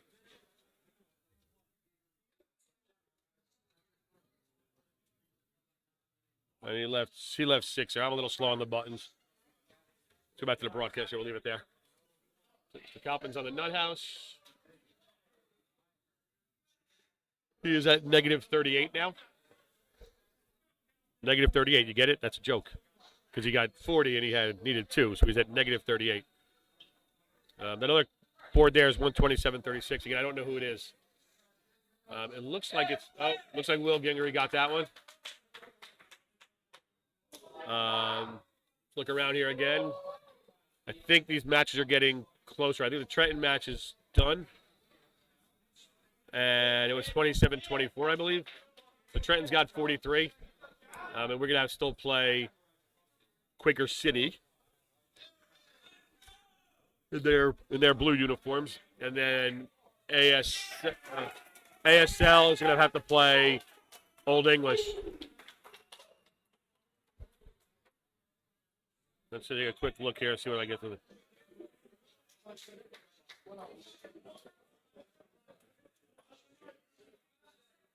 It looks like right now it's ASL is in the lead.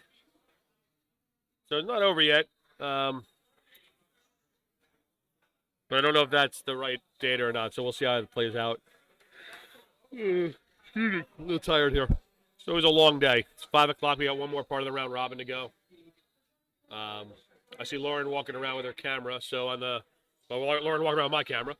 So what'll happen is that they'll get dumped pictures tonight and then do some digging. So in the next week or so, if you follow that Ray Fischer page on Facebook, we will get some pictures up of the teams, and then start to put some individual player photos up and some just general stuff. We had a nice little walk around earlier today. For those of you that are familiar with the hall, obviously each of the boards has a plaque. I know they're in the process of redoing them, but the Fischer plaque was walked around today, and most of the people had a chance to hold it, touch it. We got a lot of pictures of the variety of players by themselves in 2 and 3 and 4, kind of holding it up in honor of Ray. There's Paul coming back. Ronnie Marks, say hello. He's got a tablet there. What are they doing? They're trying to figure. Okay. So the tablet gets moved around because the players that are in each of the leagues are logged into the tablets. So if you don't have a player in one of them, the 2 teams in each match, the scoreboards don't show correctly. You can't actually play it. So each team has kind of owned 2 boards, and they're their home boards for the day. The format in the hall here is that we're playing 4 boards on each side. There are 3 rounds to this. So let's just say the match we just played was ASL against Greater Trenton Dart League. The 2 left boards were ASL boards. The 2 right boards were Greater Trenton. And you are the chalker on your 2 boards, and you start every leg on your 2 boards. So that works all the way into the last leg, and then whichever board opens up first gets the 51st leg. So it makes it very simple, actually. So people say, oh, you should bowl every leg or this or that. The format's set. You know exactly what it is. So if you want someone to start a leg, you put them on a home board. If you want someone to start against the leg, you put them on an away board. Your team is responsible for chalking 2 of the boards. I think early on we had a lot of diddles. We had people on different boards moving around, and it becomes very confusing. So this format we've done now, I think 8 or 9 years even. Maybe it took 2 or 3 to figure it out. There's probably still some little tweaks here, but it makes it simple. You go, hey, here's our 2 boards. If you're chalking, your team starts. If you're not chalking, you are against the leg. And I think when you look at Fischer Cup on Dart Connect, you can kind of see that. Let's see here. It looks like these matches are all done. So it looks like ASL, I'm going to guess, is at 58. Old English is at 59. That makes no sense. They're backwards, but that's okay. Oh, here, points. 55, 53, 48, 45. So after each team plays 102 legs so far, the top team has 55, the bottom has 45. I think that just tells you how close this has been this year, maybe compared to other years. But again, we come out here to honor Ray Fischer, and the camaraderie about everybody in the room is massive. It's just, we are here to honor one of the godfathers of darts in America. And it really is just a special event.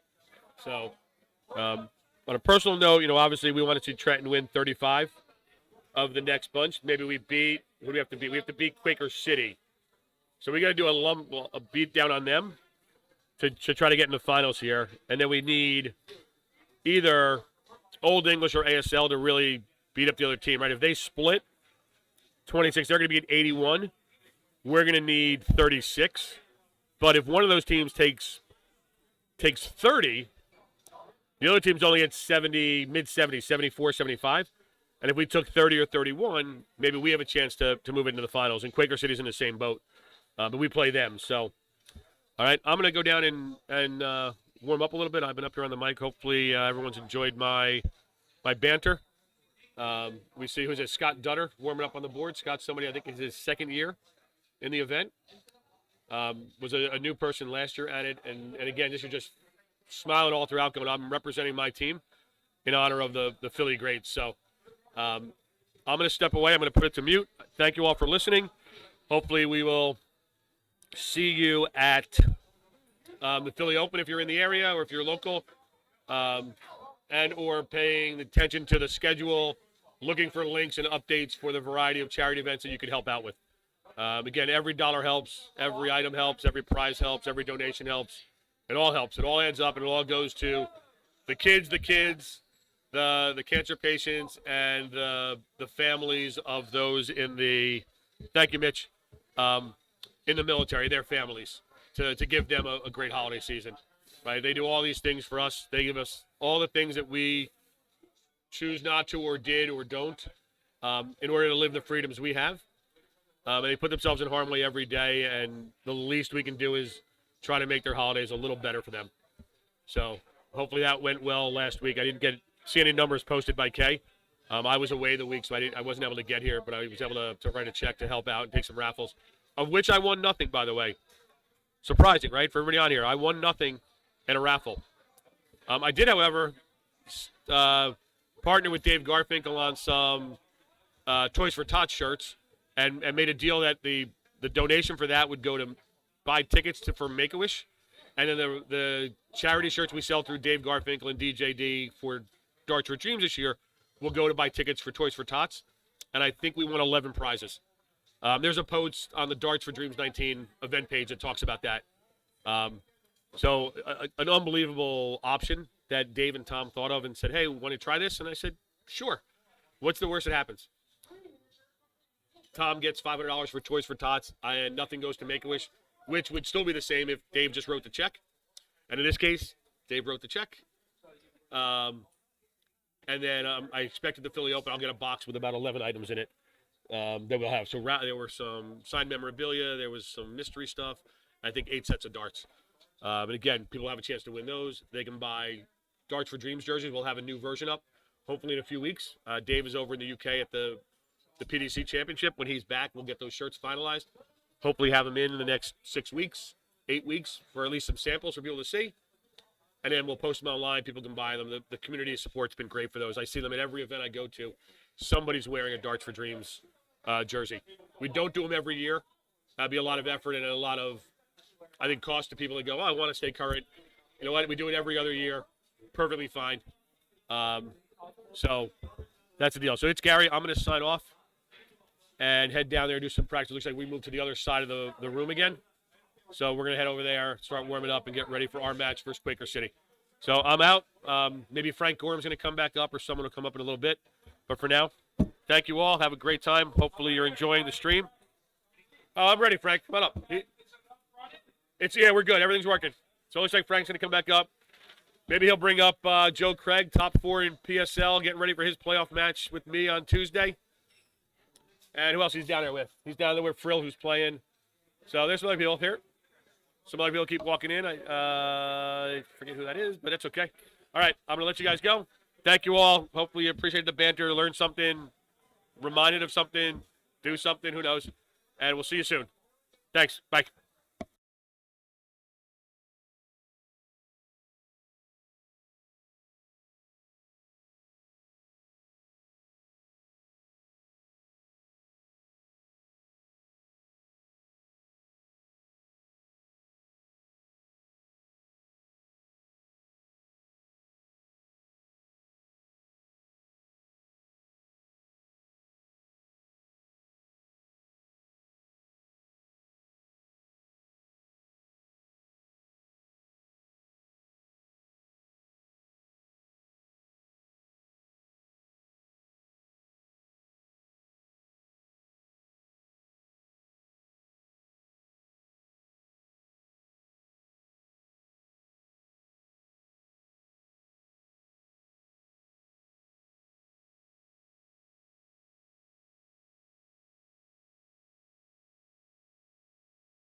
Well, everybody, I'm back. Gary was up here talking for a while.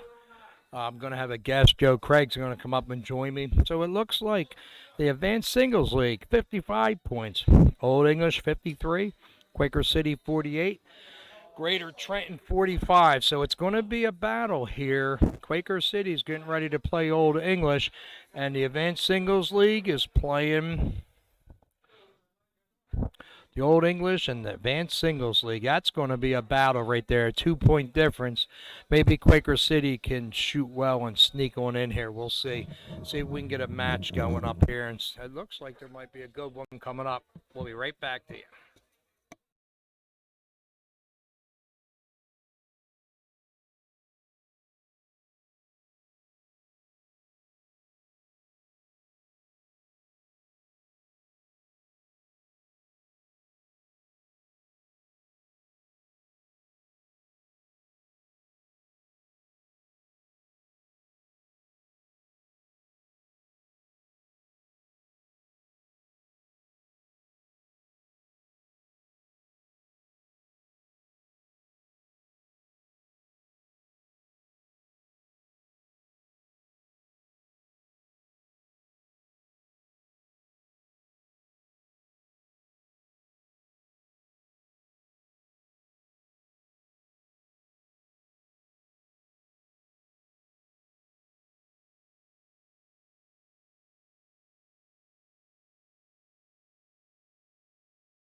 All right, folks, here we go. Mike Camp, the throw fire, single 20.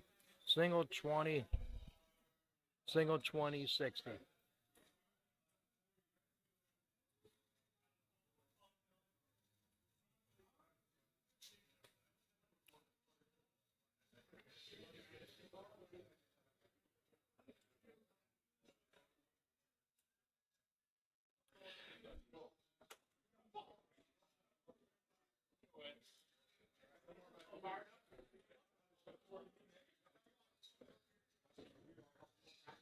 Well, I'm sorry, folks. They are practicing, so don't follow these scores because I don't know what's going on with it again.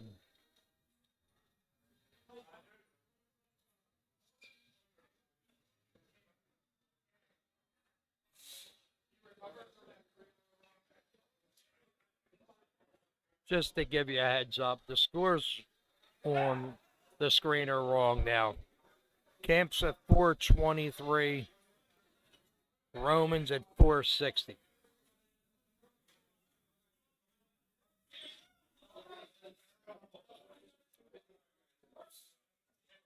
Camp with a 55.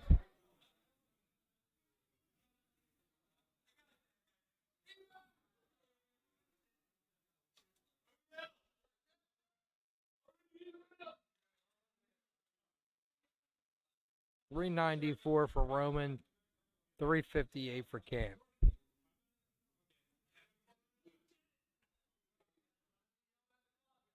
$307 for Camp. He hits 61.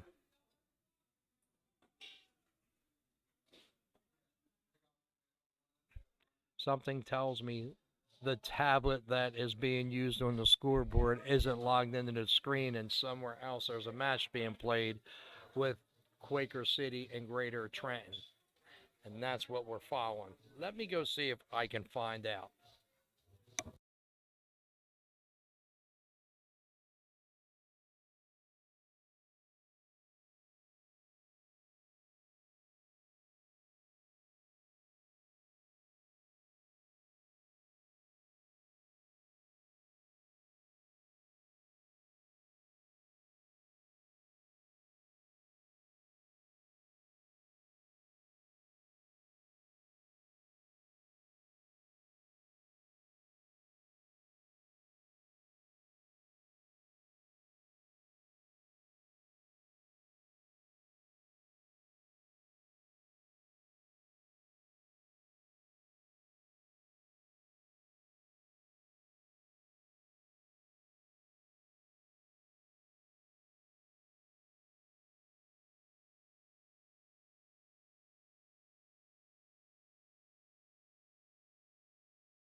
Okay, folks, I figured it out.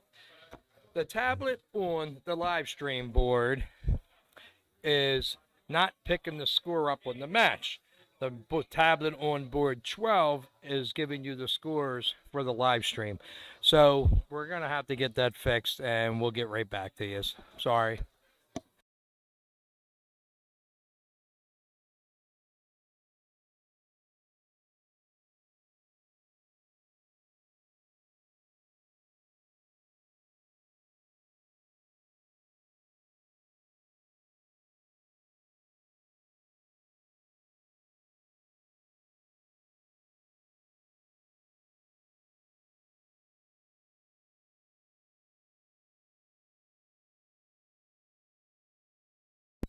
So just to give you a heads up, the match that you're watching the scores is Jeff Marinucci.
All right, everybody, we're back up running, and we should be correct now with the scoreboard and the live stream. And I'm sitting here with Joe Craig, came up to join me and talk about these dart shooters. Oh, you don't want me to talk. It looks like as what's going on now, it looks like Old English is doing pretty good and Quaker City's doing pretty good from what we can see up here. So everything now is coming down to the wire. 55 for the Advanced Singles League, 53 for Old English, 48 for Quaker City, and 45 for Greater Trent. It's going to be an anything minutes. Oh, yeah. He has a good round here. Yeah, a big round here is going to be really big and it's going to help. From here, it looks like the ASL side. Yes. They're doing a lot of jump.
Well, we're back.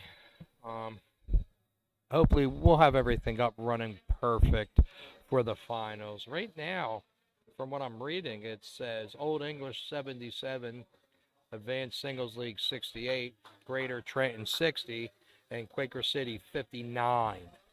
So, should be halfway through this round. If I had to guess, this our finals should be starting by 7 o'clock. So we'll keep you informed, and we'll see who's going to be in the finals. It definitely looks like Old English is going to be in the finals this year. Very tough team, and they're shooting very well.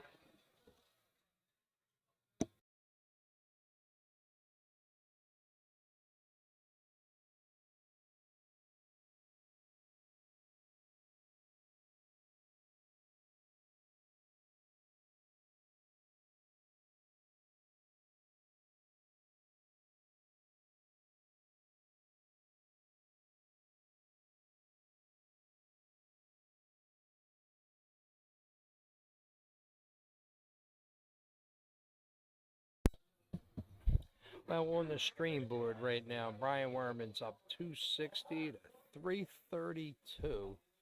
He's throwing very steady, and he's hitting the doubles. If I'm not mistaken, I believe he's 3-1 so far in the set.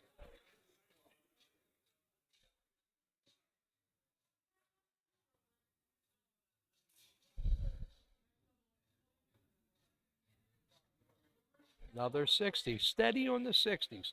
Nothing wrong with that. Larry Wiz always said 60s win games.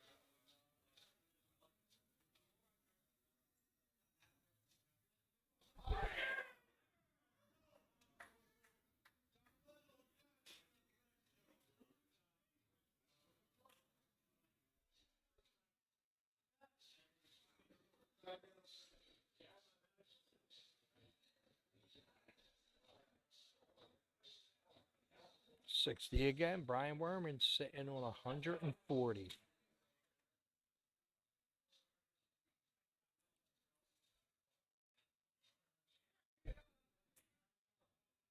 Looks like 92.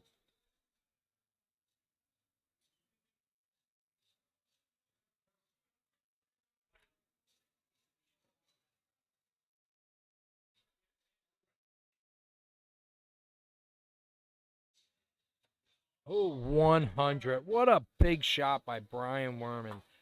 100 leaves 40, puts the pressure on his opponent with 98. It's a very must shot. Brian's been hitting doubles. Looks like Brian's going to get a shot at this double 20 for the win. Let's see what Brian Werman can do here. Single 20.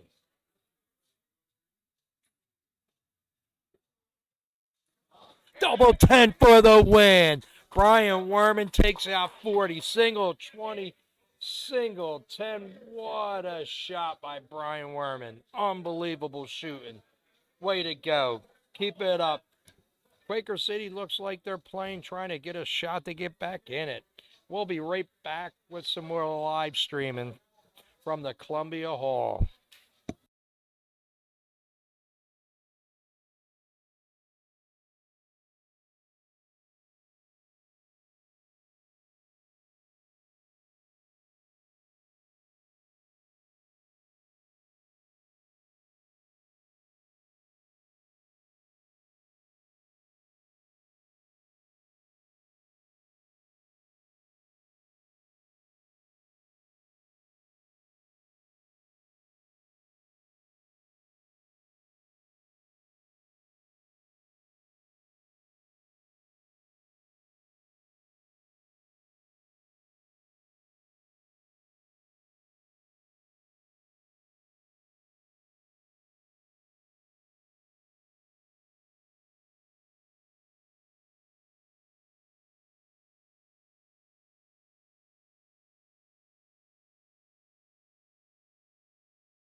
180 for Chad.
when it's green, you can talk. Ah. And talk now and see.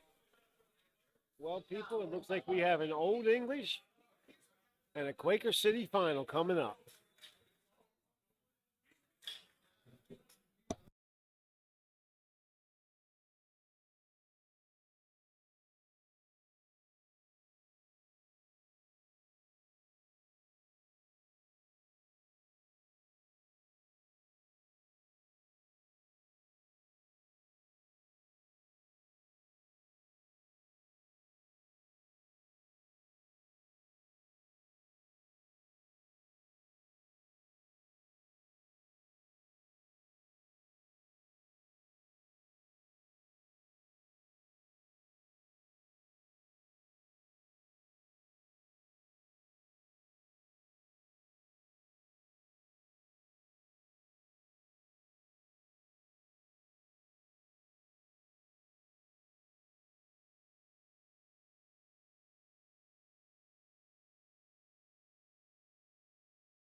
We're working on it now. If anybody is watching, can you please let me know if the sound is working?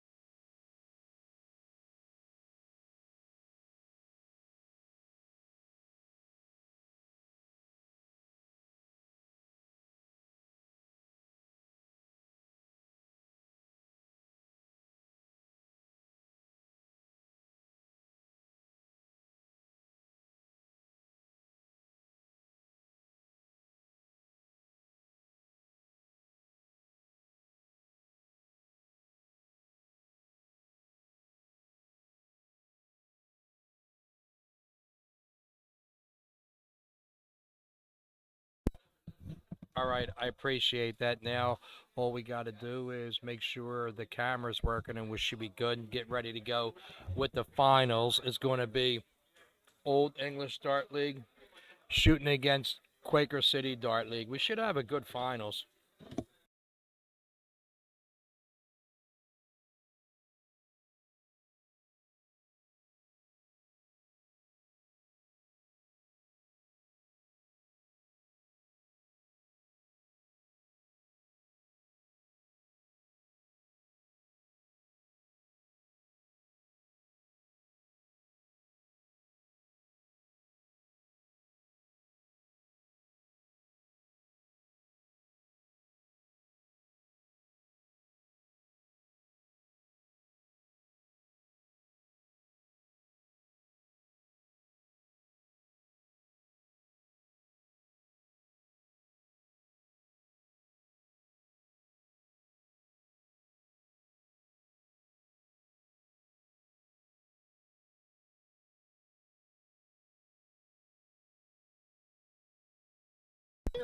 Score's not showing because we don't have anything updated yet on the tablet, but once they log it in, we'll have a score, and we should have a couple good matches here.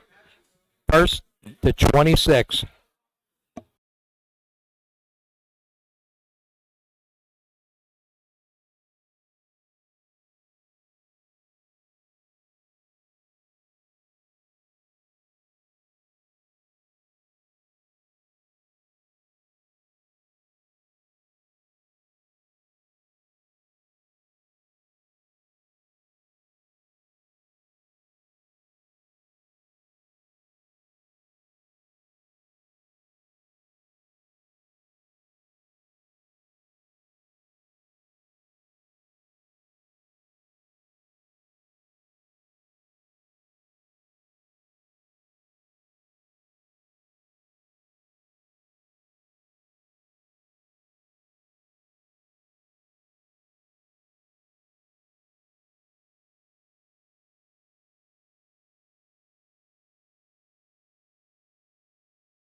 13th annual Fischer Cup. The Old English Start League and the Quaker City English Start League in the final. First 4 matches. First match up on the stream board, 9. We got Colin Rack against Jimmy Newman.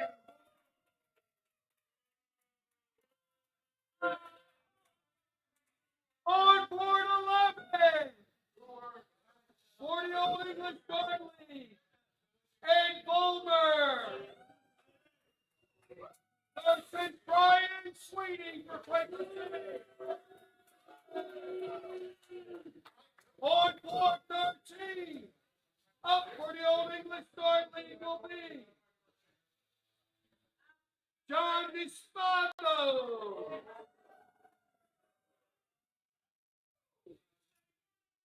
versus Snoops Jeff Baranucci. And on board 14, the Old English Start League has Will Gingery representing them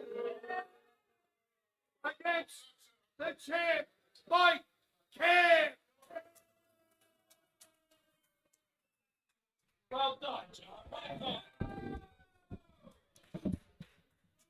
Well, I hope you all got to hear Mr. Holland.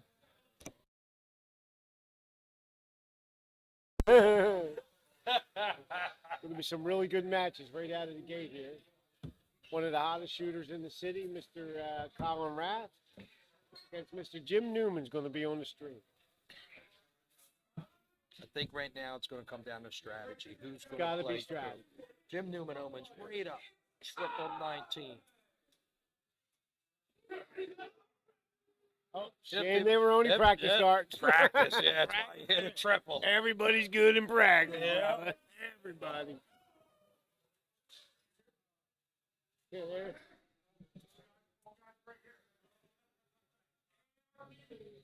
So they're all smiles and giggling out there. So let's see who's going to be smiling and giggling at the end of this thing.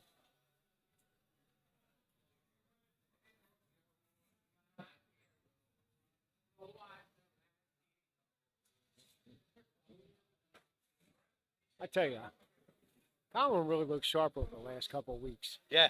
Yes, he has. Really, every time I look at something, this guy's always at the end of it. Yep. Playing very, very well. But Mr. Newman, experience, Oh, yes. still can Yes. play when he wakes up. Let's see what he got. And here we go, Colin, to start off. I wish we could see all the matches. Yeah. Yeah. Colin opens right up for the trip 20. Triple 20. There you go. This is why this guy's 180. slowly becoming one of the best shooters in Philadelphia.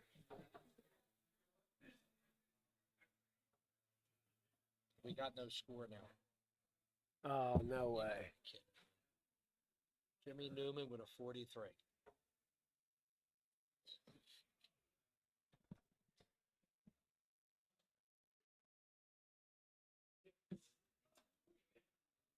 Well, folks, I'm going to go from Matt Forkin, and Joe can call the score. Oh, there we go. Now the score's up. It just took a second. I hit the.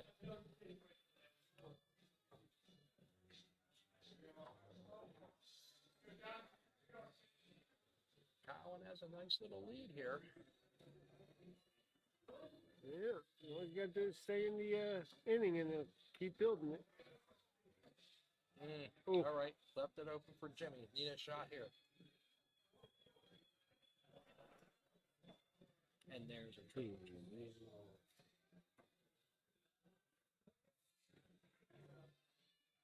72 for Jimmy. Newman kind of wasted that triple.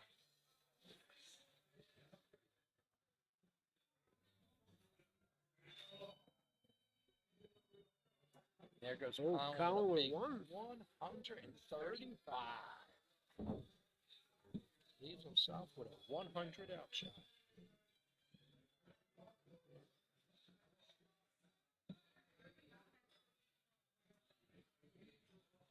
Mr. Newman seems to be struggling a little bit this match.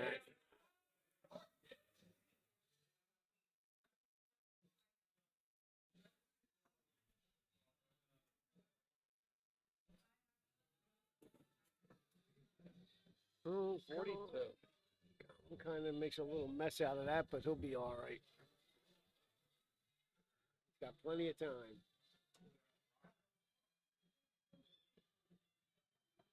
Jimmy Oh. comes back with a 136. Now, Collins sitting on 101. I'm sorry, Collins sitting on 58 with a 58. double 20. And there and it two is. darted it. What a good Dart. shot. Nice game. 15 dart leg.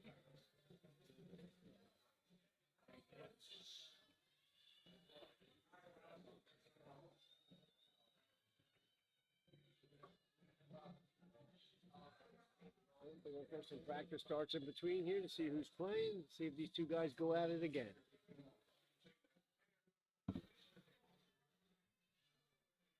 And it looks like they're staying on the board.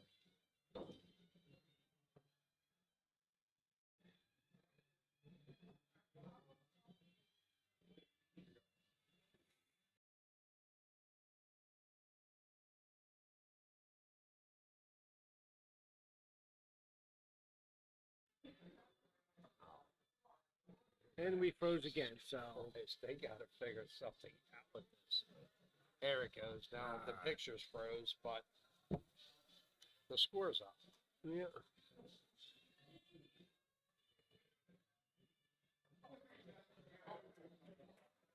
Jimmy hits a ton.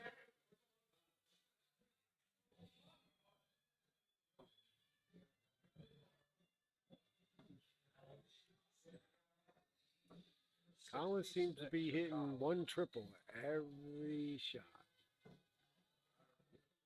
1 out of 3's in the triple. You're going to do very well. I'm trying the answer. If you notice the way Jimmy started, now he's throwing hard all of a sudden. Yep. If Matt Corkin's in the hall, if he could swing by, our live stream froze again.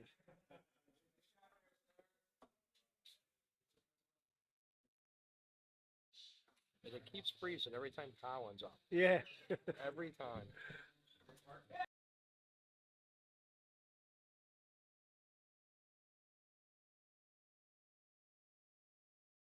Queenie.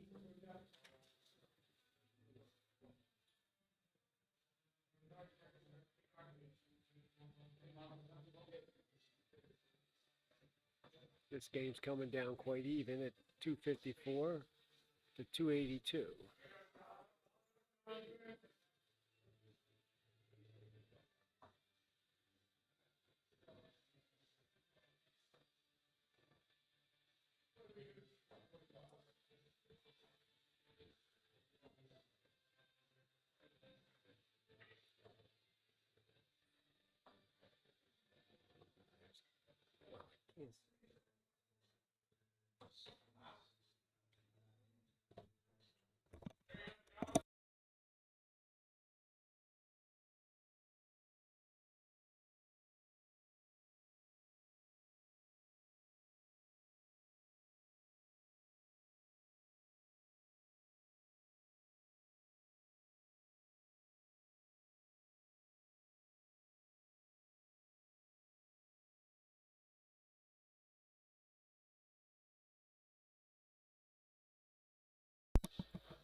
Going to leave himself 52. Jimmy's 52, sitting at yeah. 164.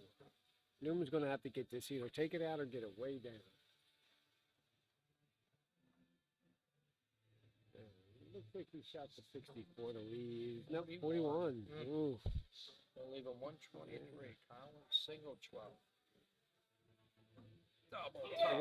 This guy just hit. Collins up 2-0. Jimmy He's Newman. just throwing one dart at the double and end of the game. He's not even giving them any hope, no chance.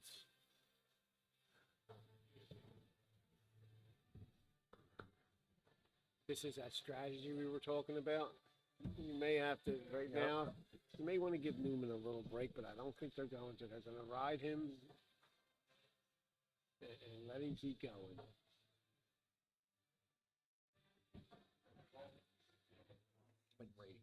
this ought to be set where we can Yeah. adjust that. None of this needs to be up here.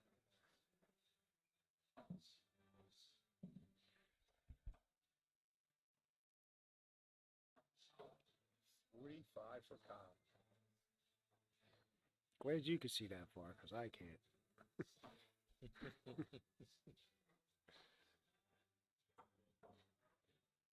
It looks like he's in the triple 19. 81? 80.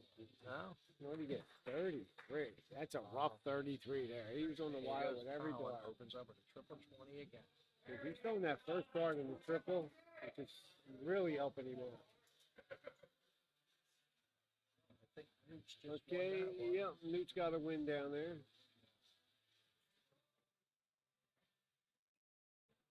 I think Camp just got a win. Yep, I just heard him say Camp got that.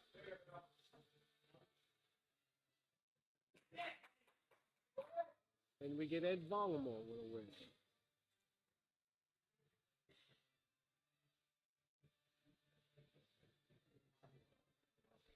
Newman's right in the triple. He's going to have to do something here to get himself back in the game.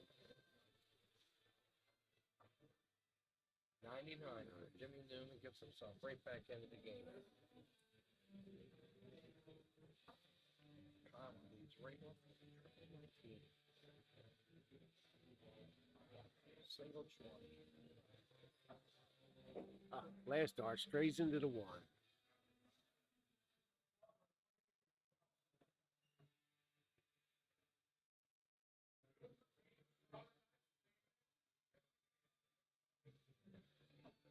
$45 from Jimmy Newman. He's going to need better darts at it to catch up to Yeah. Kyle and the way he's throwing. Newman's almost 60 down. He can't afford that too many more times. I don't know if it's a 3, 8, 19. What a great pick by Colin at the last dart 75. triple out. I didn't. Pick. Nice pick. Come on.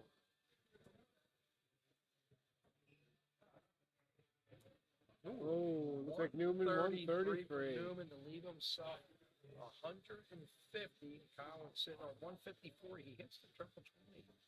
He hits the triple 18. It's going. It's going. 154 out for Colin. Colin- to go up 3. Colin right now, if you had to look at his stats, would be at 100% at shooting the doubles. Mm. He has not missed a dart at a double.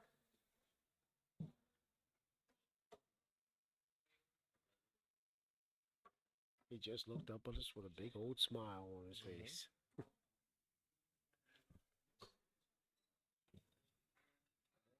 54 out. That has to be the highest outshot of the day. Yep, I haven't seen many higher. And Collins right back up on the board. Why wouldn't you put him up?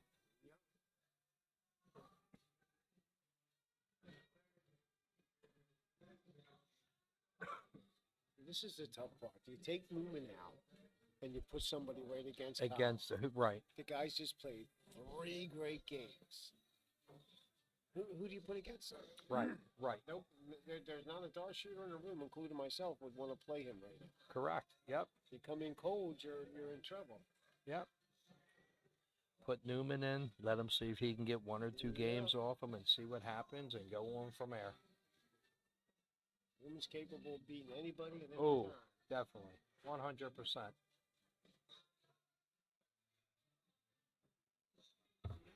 Like they're leaving him in. Nothing. Big.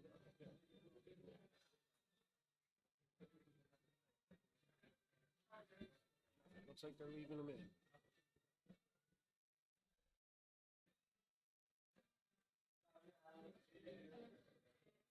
All right. Game 4. Colin the throw.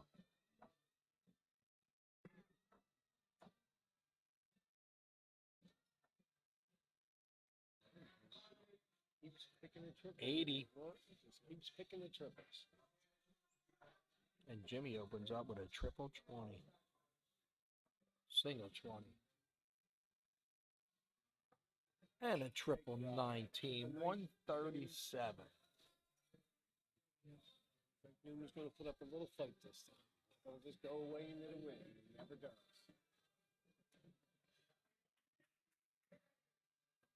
Colin comes right back with a ton.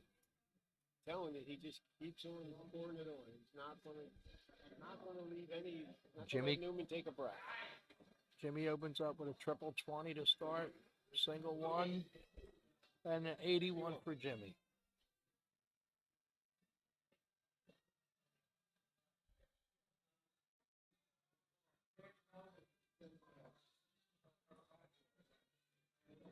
Uh, 78?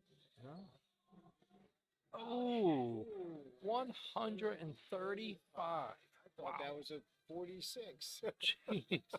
Colin has 186 left after 9 darts. Jimmy comes back with a picks a triple in the last dart. 85. Colin's sitting on 186. Jimmy's sitting on 198. It's only a 12 point. It's only a 12-point difference right now. Jimmy's not going away Whoever this sets game. it up the best here. Oh, Colin with a Kind of makes a little mess out. Yep, doesn't leave himself an outshot. Jimmy has a chance here to hit something and catch a lead.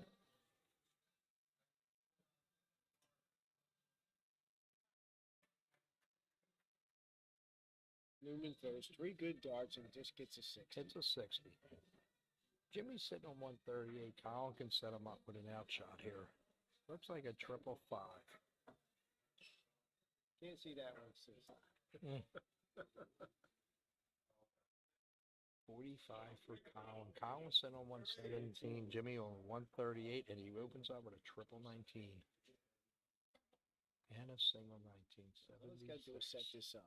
He sets it up, he's in good shape. Oh. 86 for Jimmy. Jimmy's sitting on 52, but Colin's He sitting just got on a hook. He just- 117. I think he picked a triple. Or, no? The other way. Okay, all right. Yeah. Jimmy has a shot here at 52 to take this out. This will be a great game for Jimmy to steal. Single 12. Oh, he just wired double 20. And There he Jimmy is. Good Newman shot for by the win. What a game for Jimmy. He stayed in it and came back and hit the double. 52 out for Jimmy Newman. I had to put my money on this one. I think Newman's going to cut this right to a 3-2. I think he is. Really woke You up can that you game. can see a difference in Jimmy's darts. He's throwing them hard now, and they're going straighter. It's funny, but when you're up 2-0 and you haven't taken a loss, once you take that first loss, you think, oh boy, this guy's Yep. getting he might push a little bit. So let's see if Colin pushes a little bit or stays calm. All right, it looks like we're going to have Colin and Jimmy, game 5.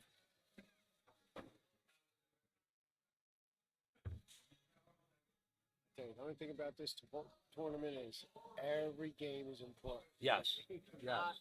If you lose 4-1 and that one win may be the one you need at the end of the day. Mm-hmm. God, just try to win every game you play.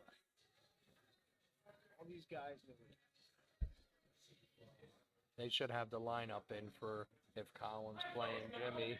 This way they can get it going. They're not wasting darts. In practice here, warming up.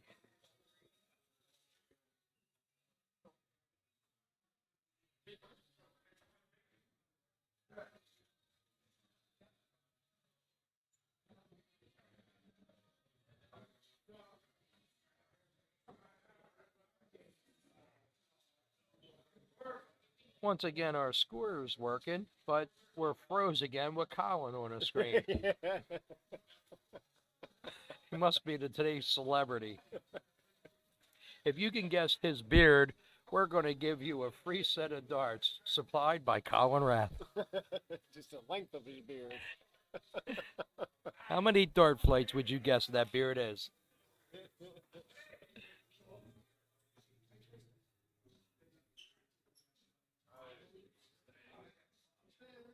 If Colin starts out strong, Newman's going to have to stay right with him.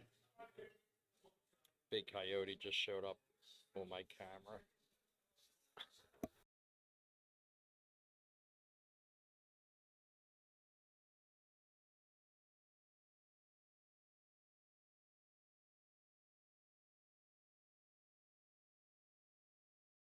right, we're off to the races, and Game 5, Collins starts off with a 41. Jimmy with a trip 20. This is such a big game for Jimmy to win. He could get us right back into it. Jimmy with the 90. Oh, 57. That wasn't a triple. Wow. He's throwing such close darts right now. I think everything's in for him. Collins still leaving it open for him. 31. See what we can do now.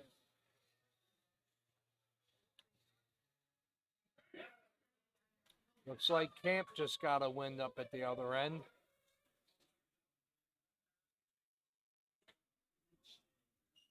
Newman with a 58 just pulls slightly into the lead.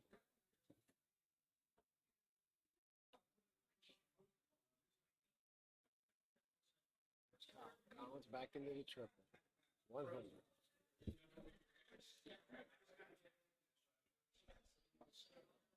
I'm not sure, folks. I think that's a triple one. Single 5. And a single 5. Sorrows away at the bar? What's that? I can't even go drink his sorrows away at the bar? Yeah. Oh, wait, you're on the wrong fucking... I didn't do nothing. We don't even. Uh-oh.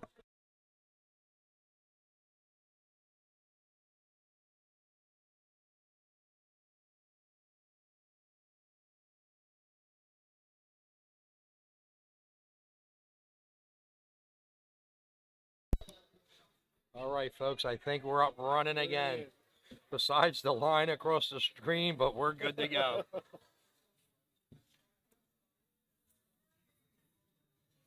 Right now, Colin has a 103-point lead. Oh, he picks a triple there. 86 hit by Colin. Jimmy's sitting on 332. Colin has an outshot.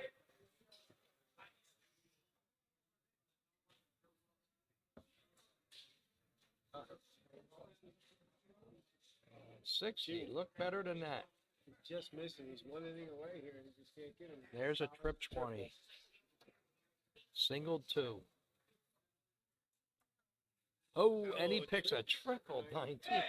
Colin He's throwing is some not good missing. He's got 24 left. Newman's going to have to bring this way down to put pressure on him. And I think it's going to help him is a 180.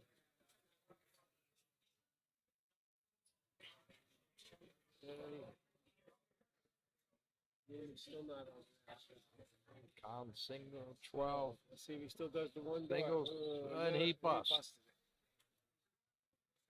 It's a good move. That's a good move with Newman up at 192. Single 20. Triple 7.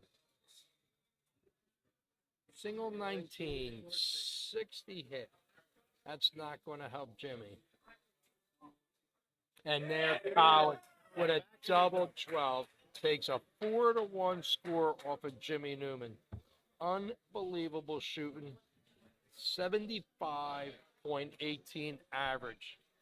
Colin shot unbelievable there. Great darts. Well deserved. He's going to be tough to beat this year, I'll tell you that, especially with our Mr. Philly coming. Better be ready. Oh, I will. You're going to have to. You're going to have to.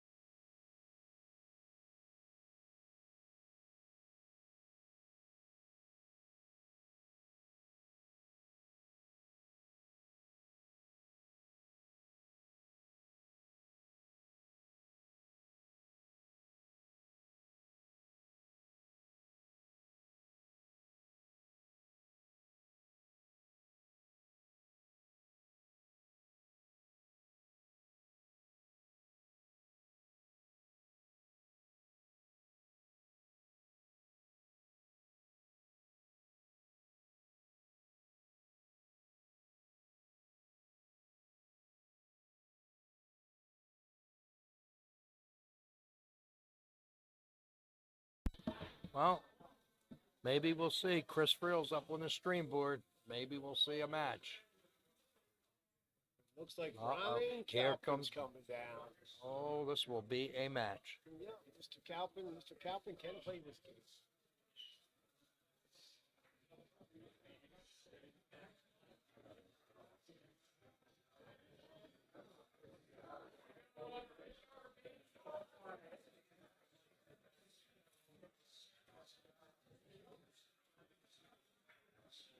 Calpin's always dangerous because the guy can shoot triple 20, triple 19, triple 18. Oh, my He God, will yeah. drive you up the wall. Yes, he will. Yes, he will. That triple 18.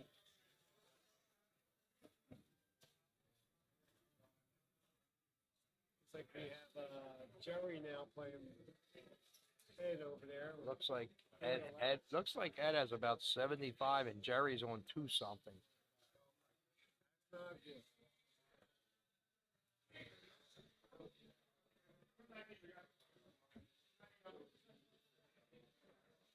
On the far board, we have brother practicing. We got Jake the Snake, little Jake down there.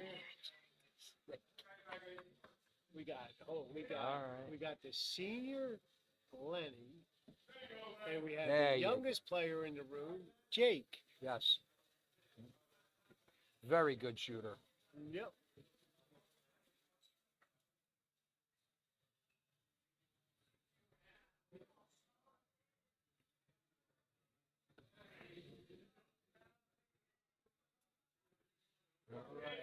Calpin opens up with an 87. Nope, not yet. Not started. No problem. I did you. Yeah. You've been waiting to get me back for like 2 hours now. That's what happens. You got seniors up here doing the announcement. Yep, can't see. Can't talk. Don't know when they start. Don't even know where we're at. Nope.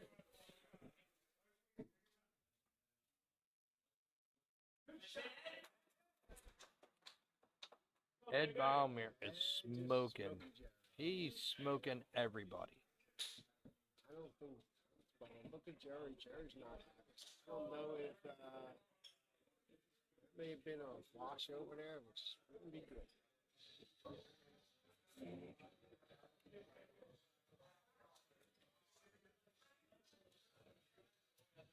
All right, and we're off running. Chris Friel throws a 133 to open a match.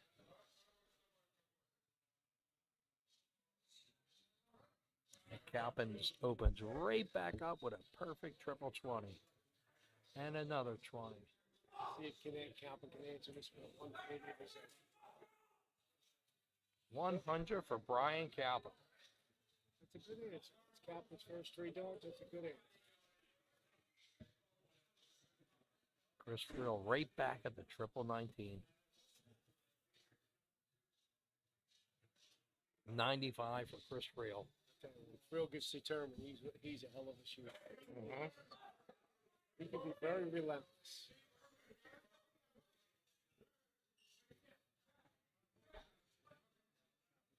First argument.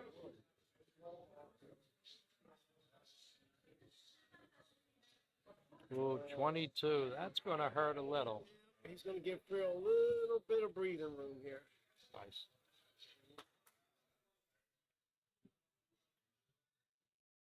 There's Friel right back on the triple 19. He is not missing. Is that a 133? no? 95. Friel shooting 79.44 average right now.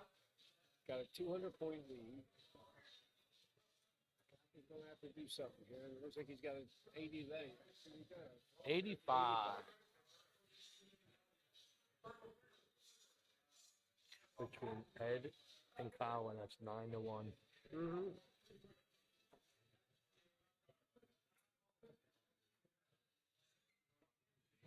Ooh, Friel goes upstairs, picks a trip 20 for 98. Friel sitting on 80 after 12 darts.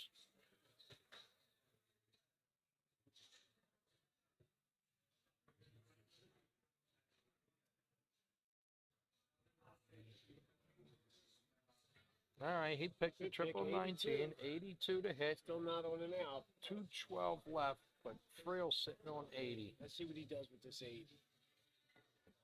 Single- Goes over to 16. Stays there, he might as well throw the next one. Got 24 lane. 56 left. Stay down. 56 to Friel.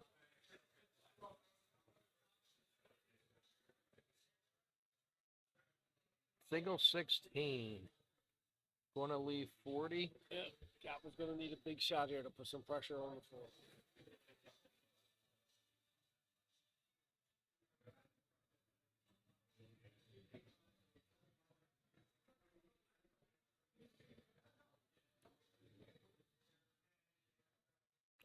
$41. That's not going to help because it's not even going to leave an out shot if Friel misses. Phil's got plenty of time here. He can just take his time and get this.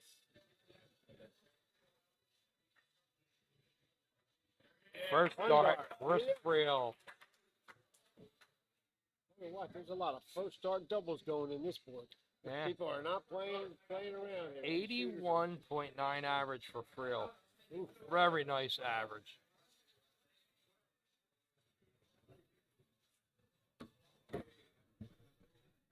You could just see Calpin wants to play him again.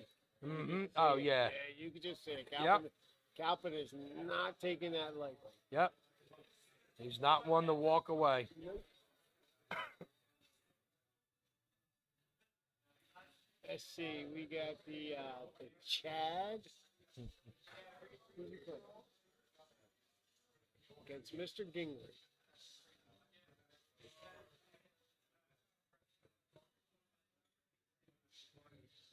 It's another match down there. We have Worm against Rudder. Lenny, I don't know who he's shooting. Got Lane. I don't know And there that young goes man's name. Friel. Opens right up with a triple 19. Right He's off on, the there. bat. He's on that triple 19.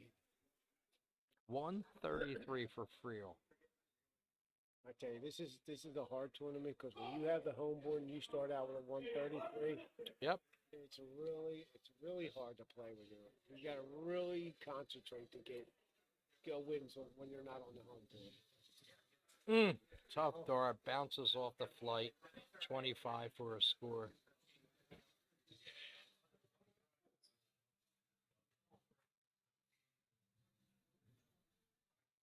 There it is again. Triple 19 first dart. Triple 3. Single 19. Friel with an 85 has a nice lead over Brian right now. There it is. Triple 20. Single 20. 100 for Brian. So it cuts into the lead a little bit.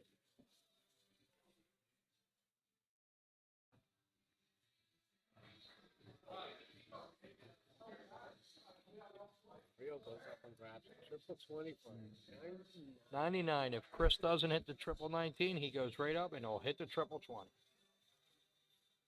He's still averaging 81, so he's staying across the board with the 80s.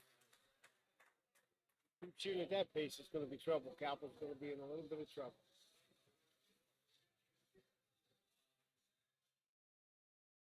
Mm, 41.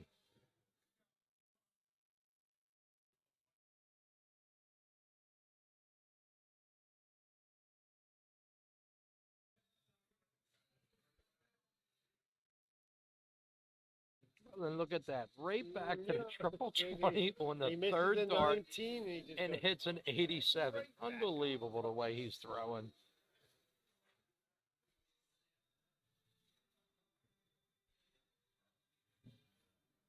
Brian comes back with a ton. all right, so Chris got 97 left. Let's see what he does. Triple First start in the 19. triple 19. Unbelievable. Oh, right on the wire. And there is the game. 15 dart leg for Chris Friel. 83.70 average. Unbelievable the way Chris is throwing right now. The Old English Dart League is not missing right now. They are hitting their doubles right away. Tell you, if I had to take a guess, they'd be at about 85%. Yes. Yep. Yes, they would. So, okay, got a little break here. We're looking down the line to see if we can catch up. Anybody else winning or losing? I don't know. Colin went 4-1. Ed Valmir went 5-0. Friel's up 2-0. Quaker City's going to have to do some work and work their way back. Against the ASL, they seem the back end. They seem to really come on strong and get Yes. themselves back in the match. Yes. That's why they're here playing right now. Yep. And like I said, it's a race. First to 26. Yep.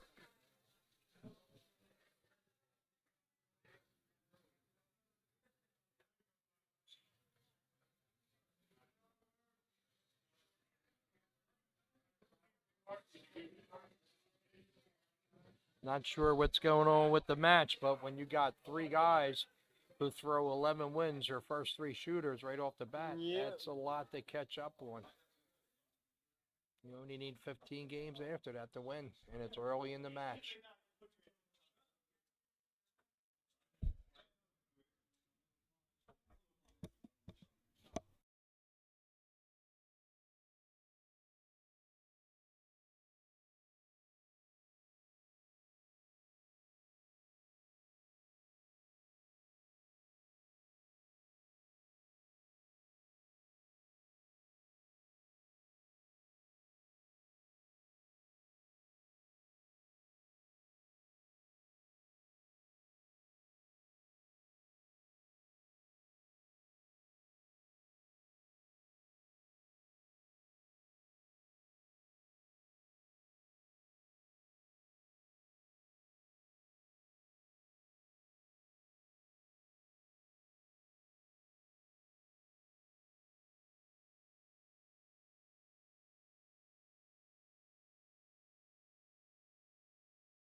Well, it looks like Quaker City's going to change it up. They're going to bring John Kohler in to go against Friel and see what he can do against them.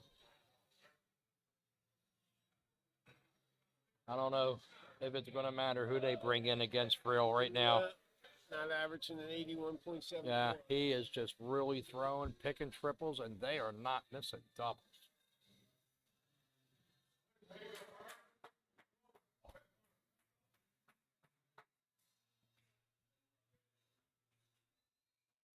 $57. No, 45. Oh, A little break there, Slugfield. yeah. Maybe John could do something against them. One thing about John, he just throws his darts. I don't think he even Yes. worries about who he's playing. Yep, exactly. Here's 59.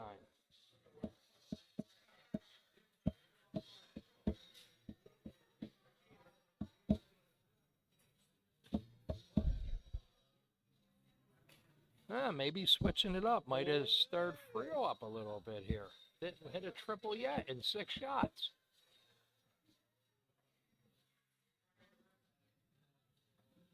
There's one for John. All right, 81 for John. John takes a little lead here. Little 50-point lead. Oh, there's Yeah, Friel. there goes that triple Looks again. like that triple woke Friel up a little bit. 95. See if John can maintain that 60 and 50-point lead.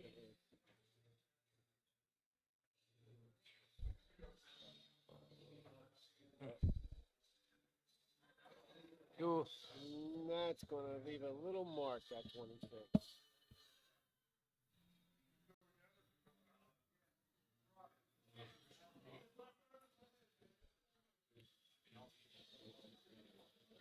And there goes that triple 19 again by Last pick Friel. triple, dude.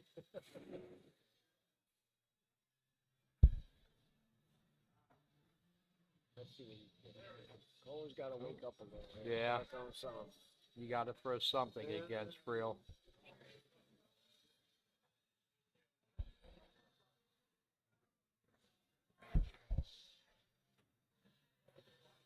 $99 for Chris Friel.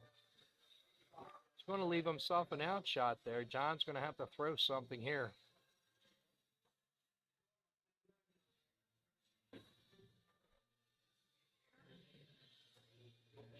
Oh, just goes over me. Friel's sitting on 138. We'll see what he's going to do here.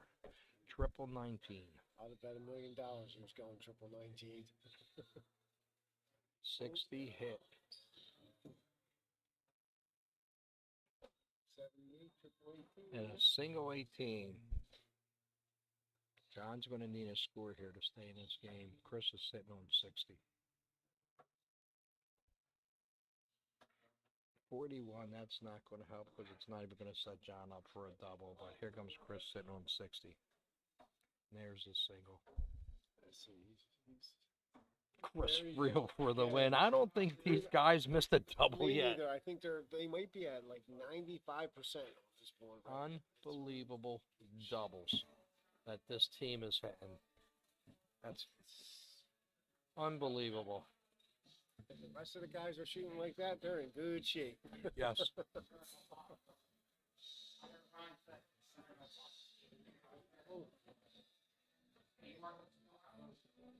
Well, little break here because we're going to wait to see who comes up on this board.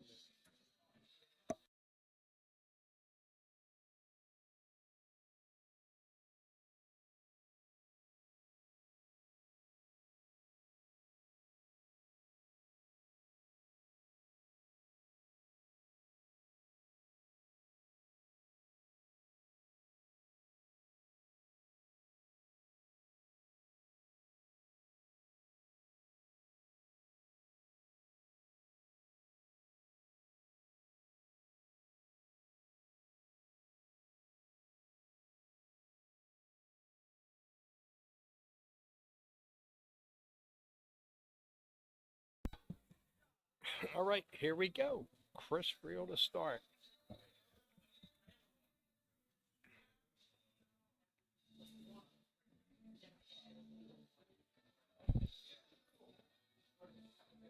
Chris Friel, 46. I got to say, seeing this team, unbelievable darts.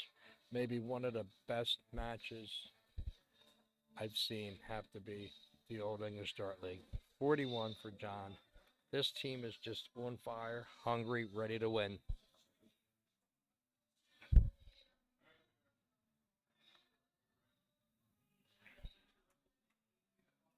$95 for Chris Friel.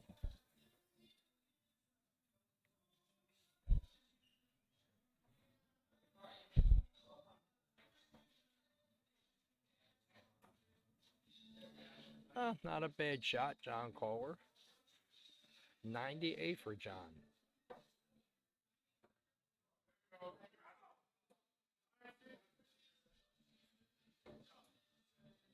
I think that's a 41 for Friel.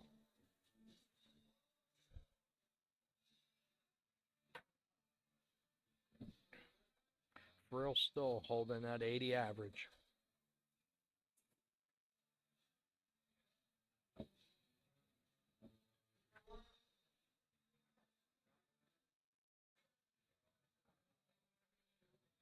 Right back to the triple 19 again. Looks like a 95 to me.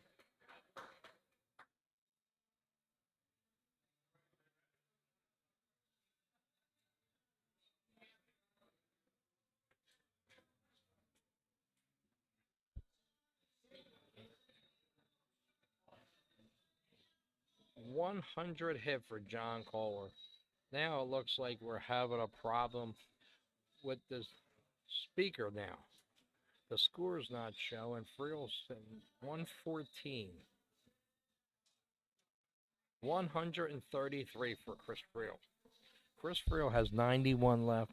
John Kohler has 231.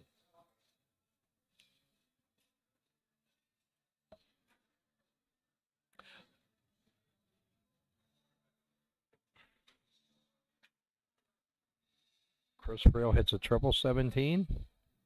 And there's the double 20 for 91 out. Unbelievable darts by Chris Friel. Probably the best darts I've seen all day. Unbelievable. 5-0. Chris Friel just went shooting over 80 average. Unbelievable. Great darts.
Well, you have me and Joe up here, and we're watching a match, and down on RM, the Old English Dart League is on fire, but Quaker City is winning 18-14. They are in the lead. They need 7, 8 games to win the Fisher Cup.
This, every other dart between Colin and Field, 1-5.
I believe right now it's 3-1.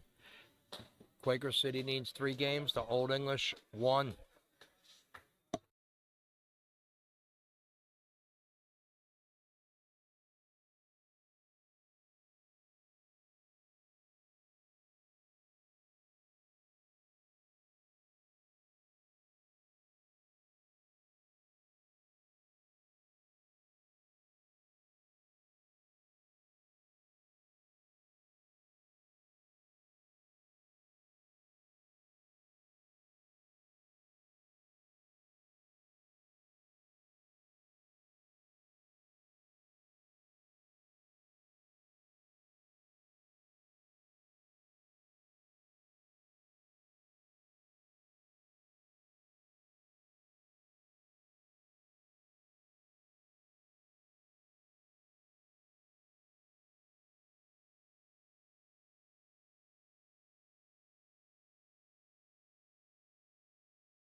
coming down to the wire.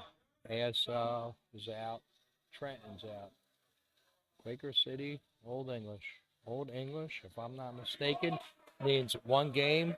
Quaker City needs 2 games. And that will be the winner. Right now, this is such a tight match. Gingerly and Jerry Dooley. Gingerly has 152. Jerry has 250. If Quaker City can win this game, it's going to come down to the game 51. Jerry comes right back with triple 20. Come on, Jerry. 85 for Jerry.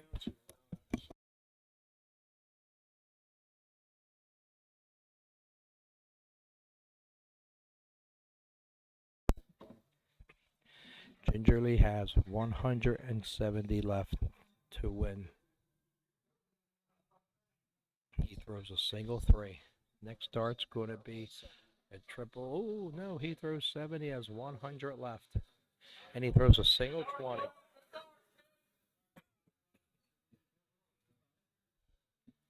Yep. He needs a shot. Jerry with a 9. Single 20. Here we go. Jerry throws 34. Which Gingerly going to go? Is he going to go to the 20 or is he going to go to the 16? Single 20. Double. All right. He needs a double 10 to win the Ray Fischer Cup. Let's see. Here it is. Oh, he picks a double 6 above the double 10. Oh, he leaves 8. But that's okay. Jerry still has his work cut out. Jerry has 131 left.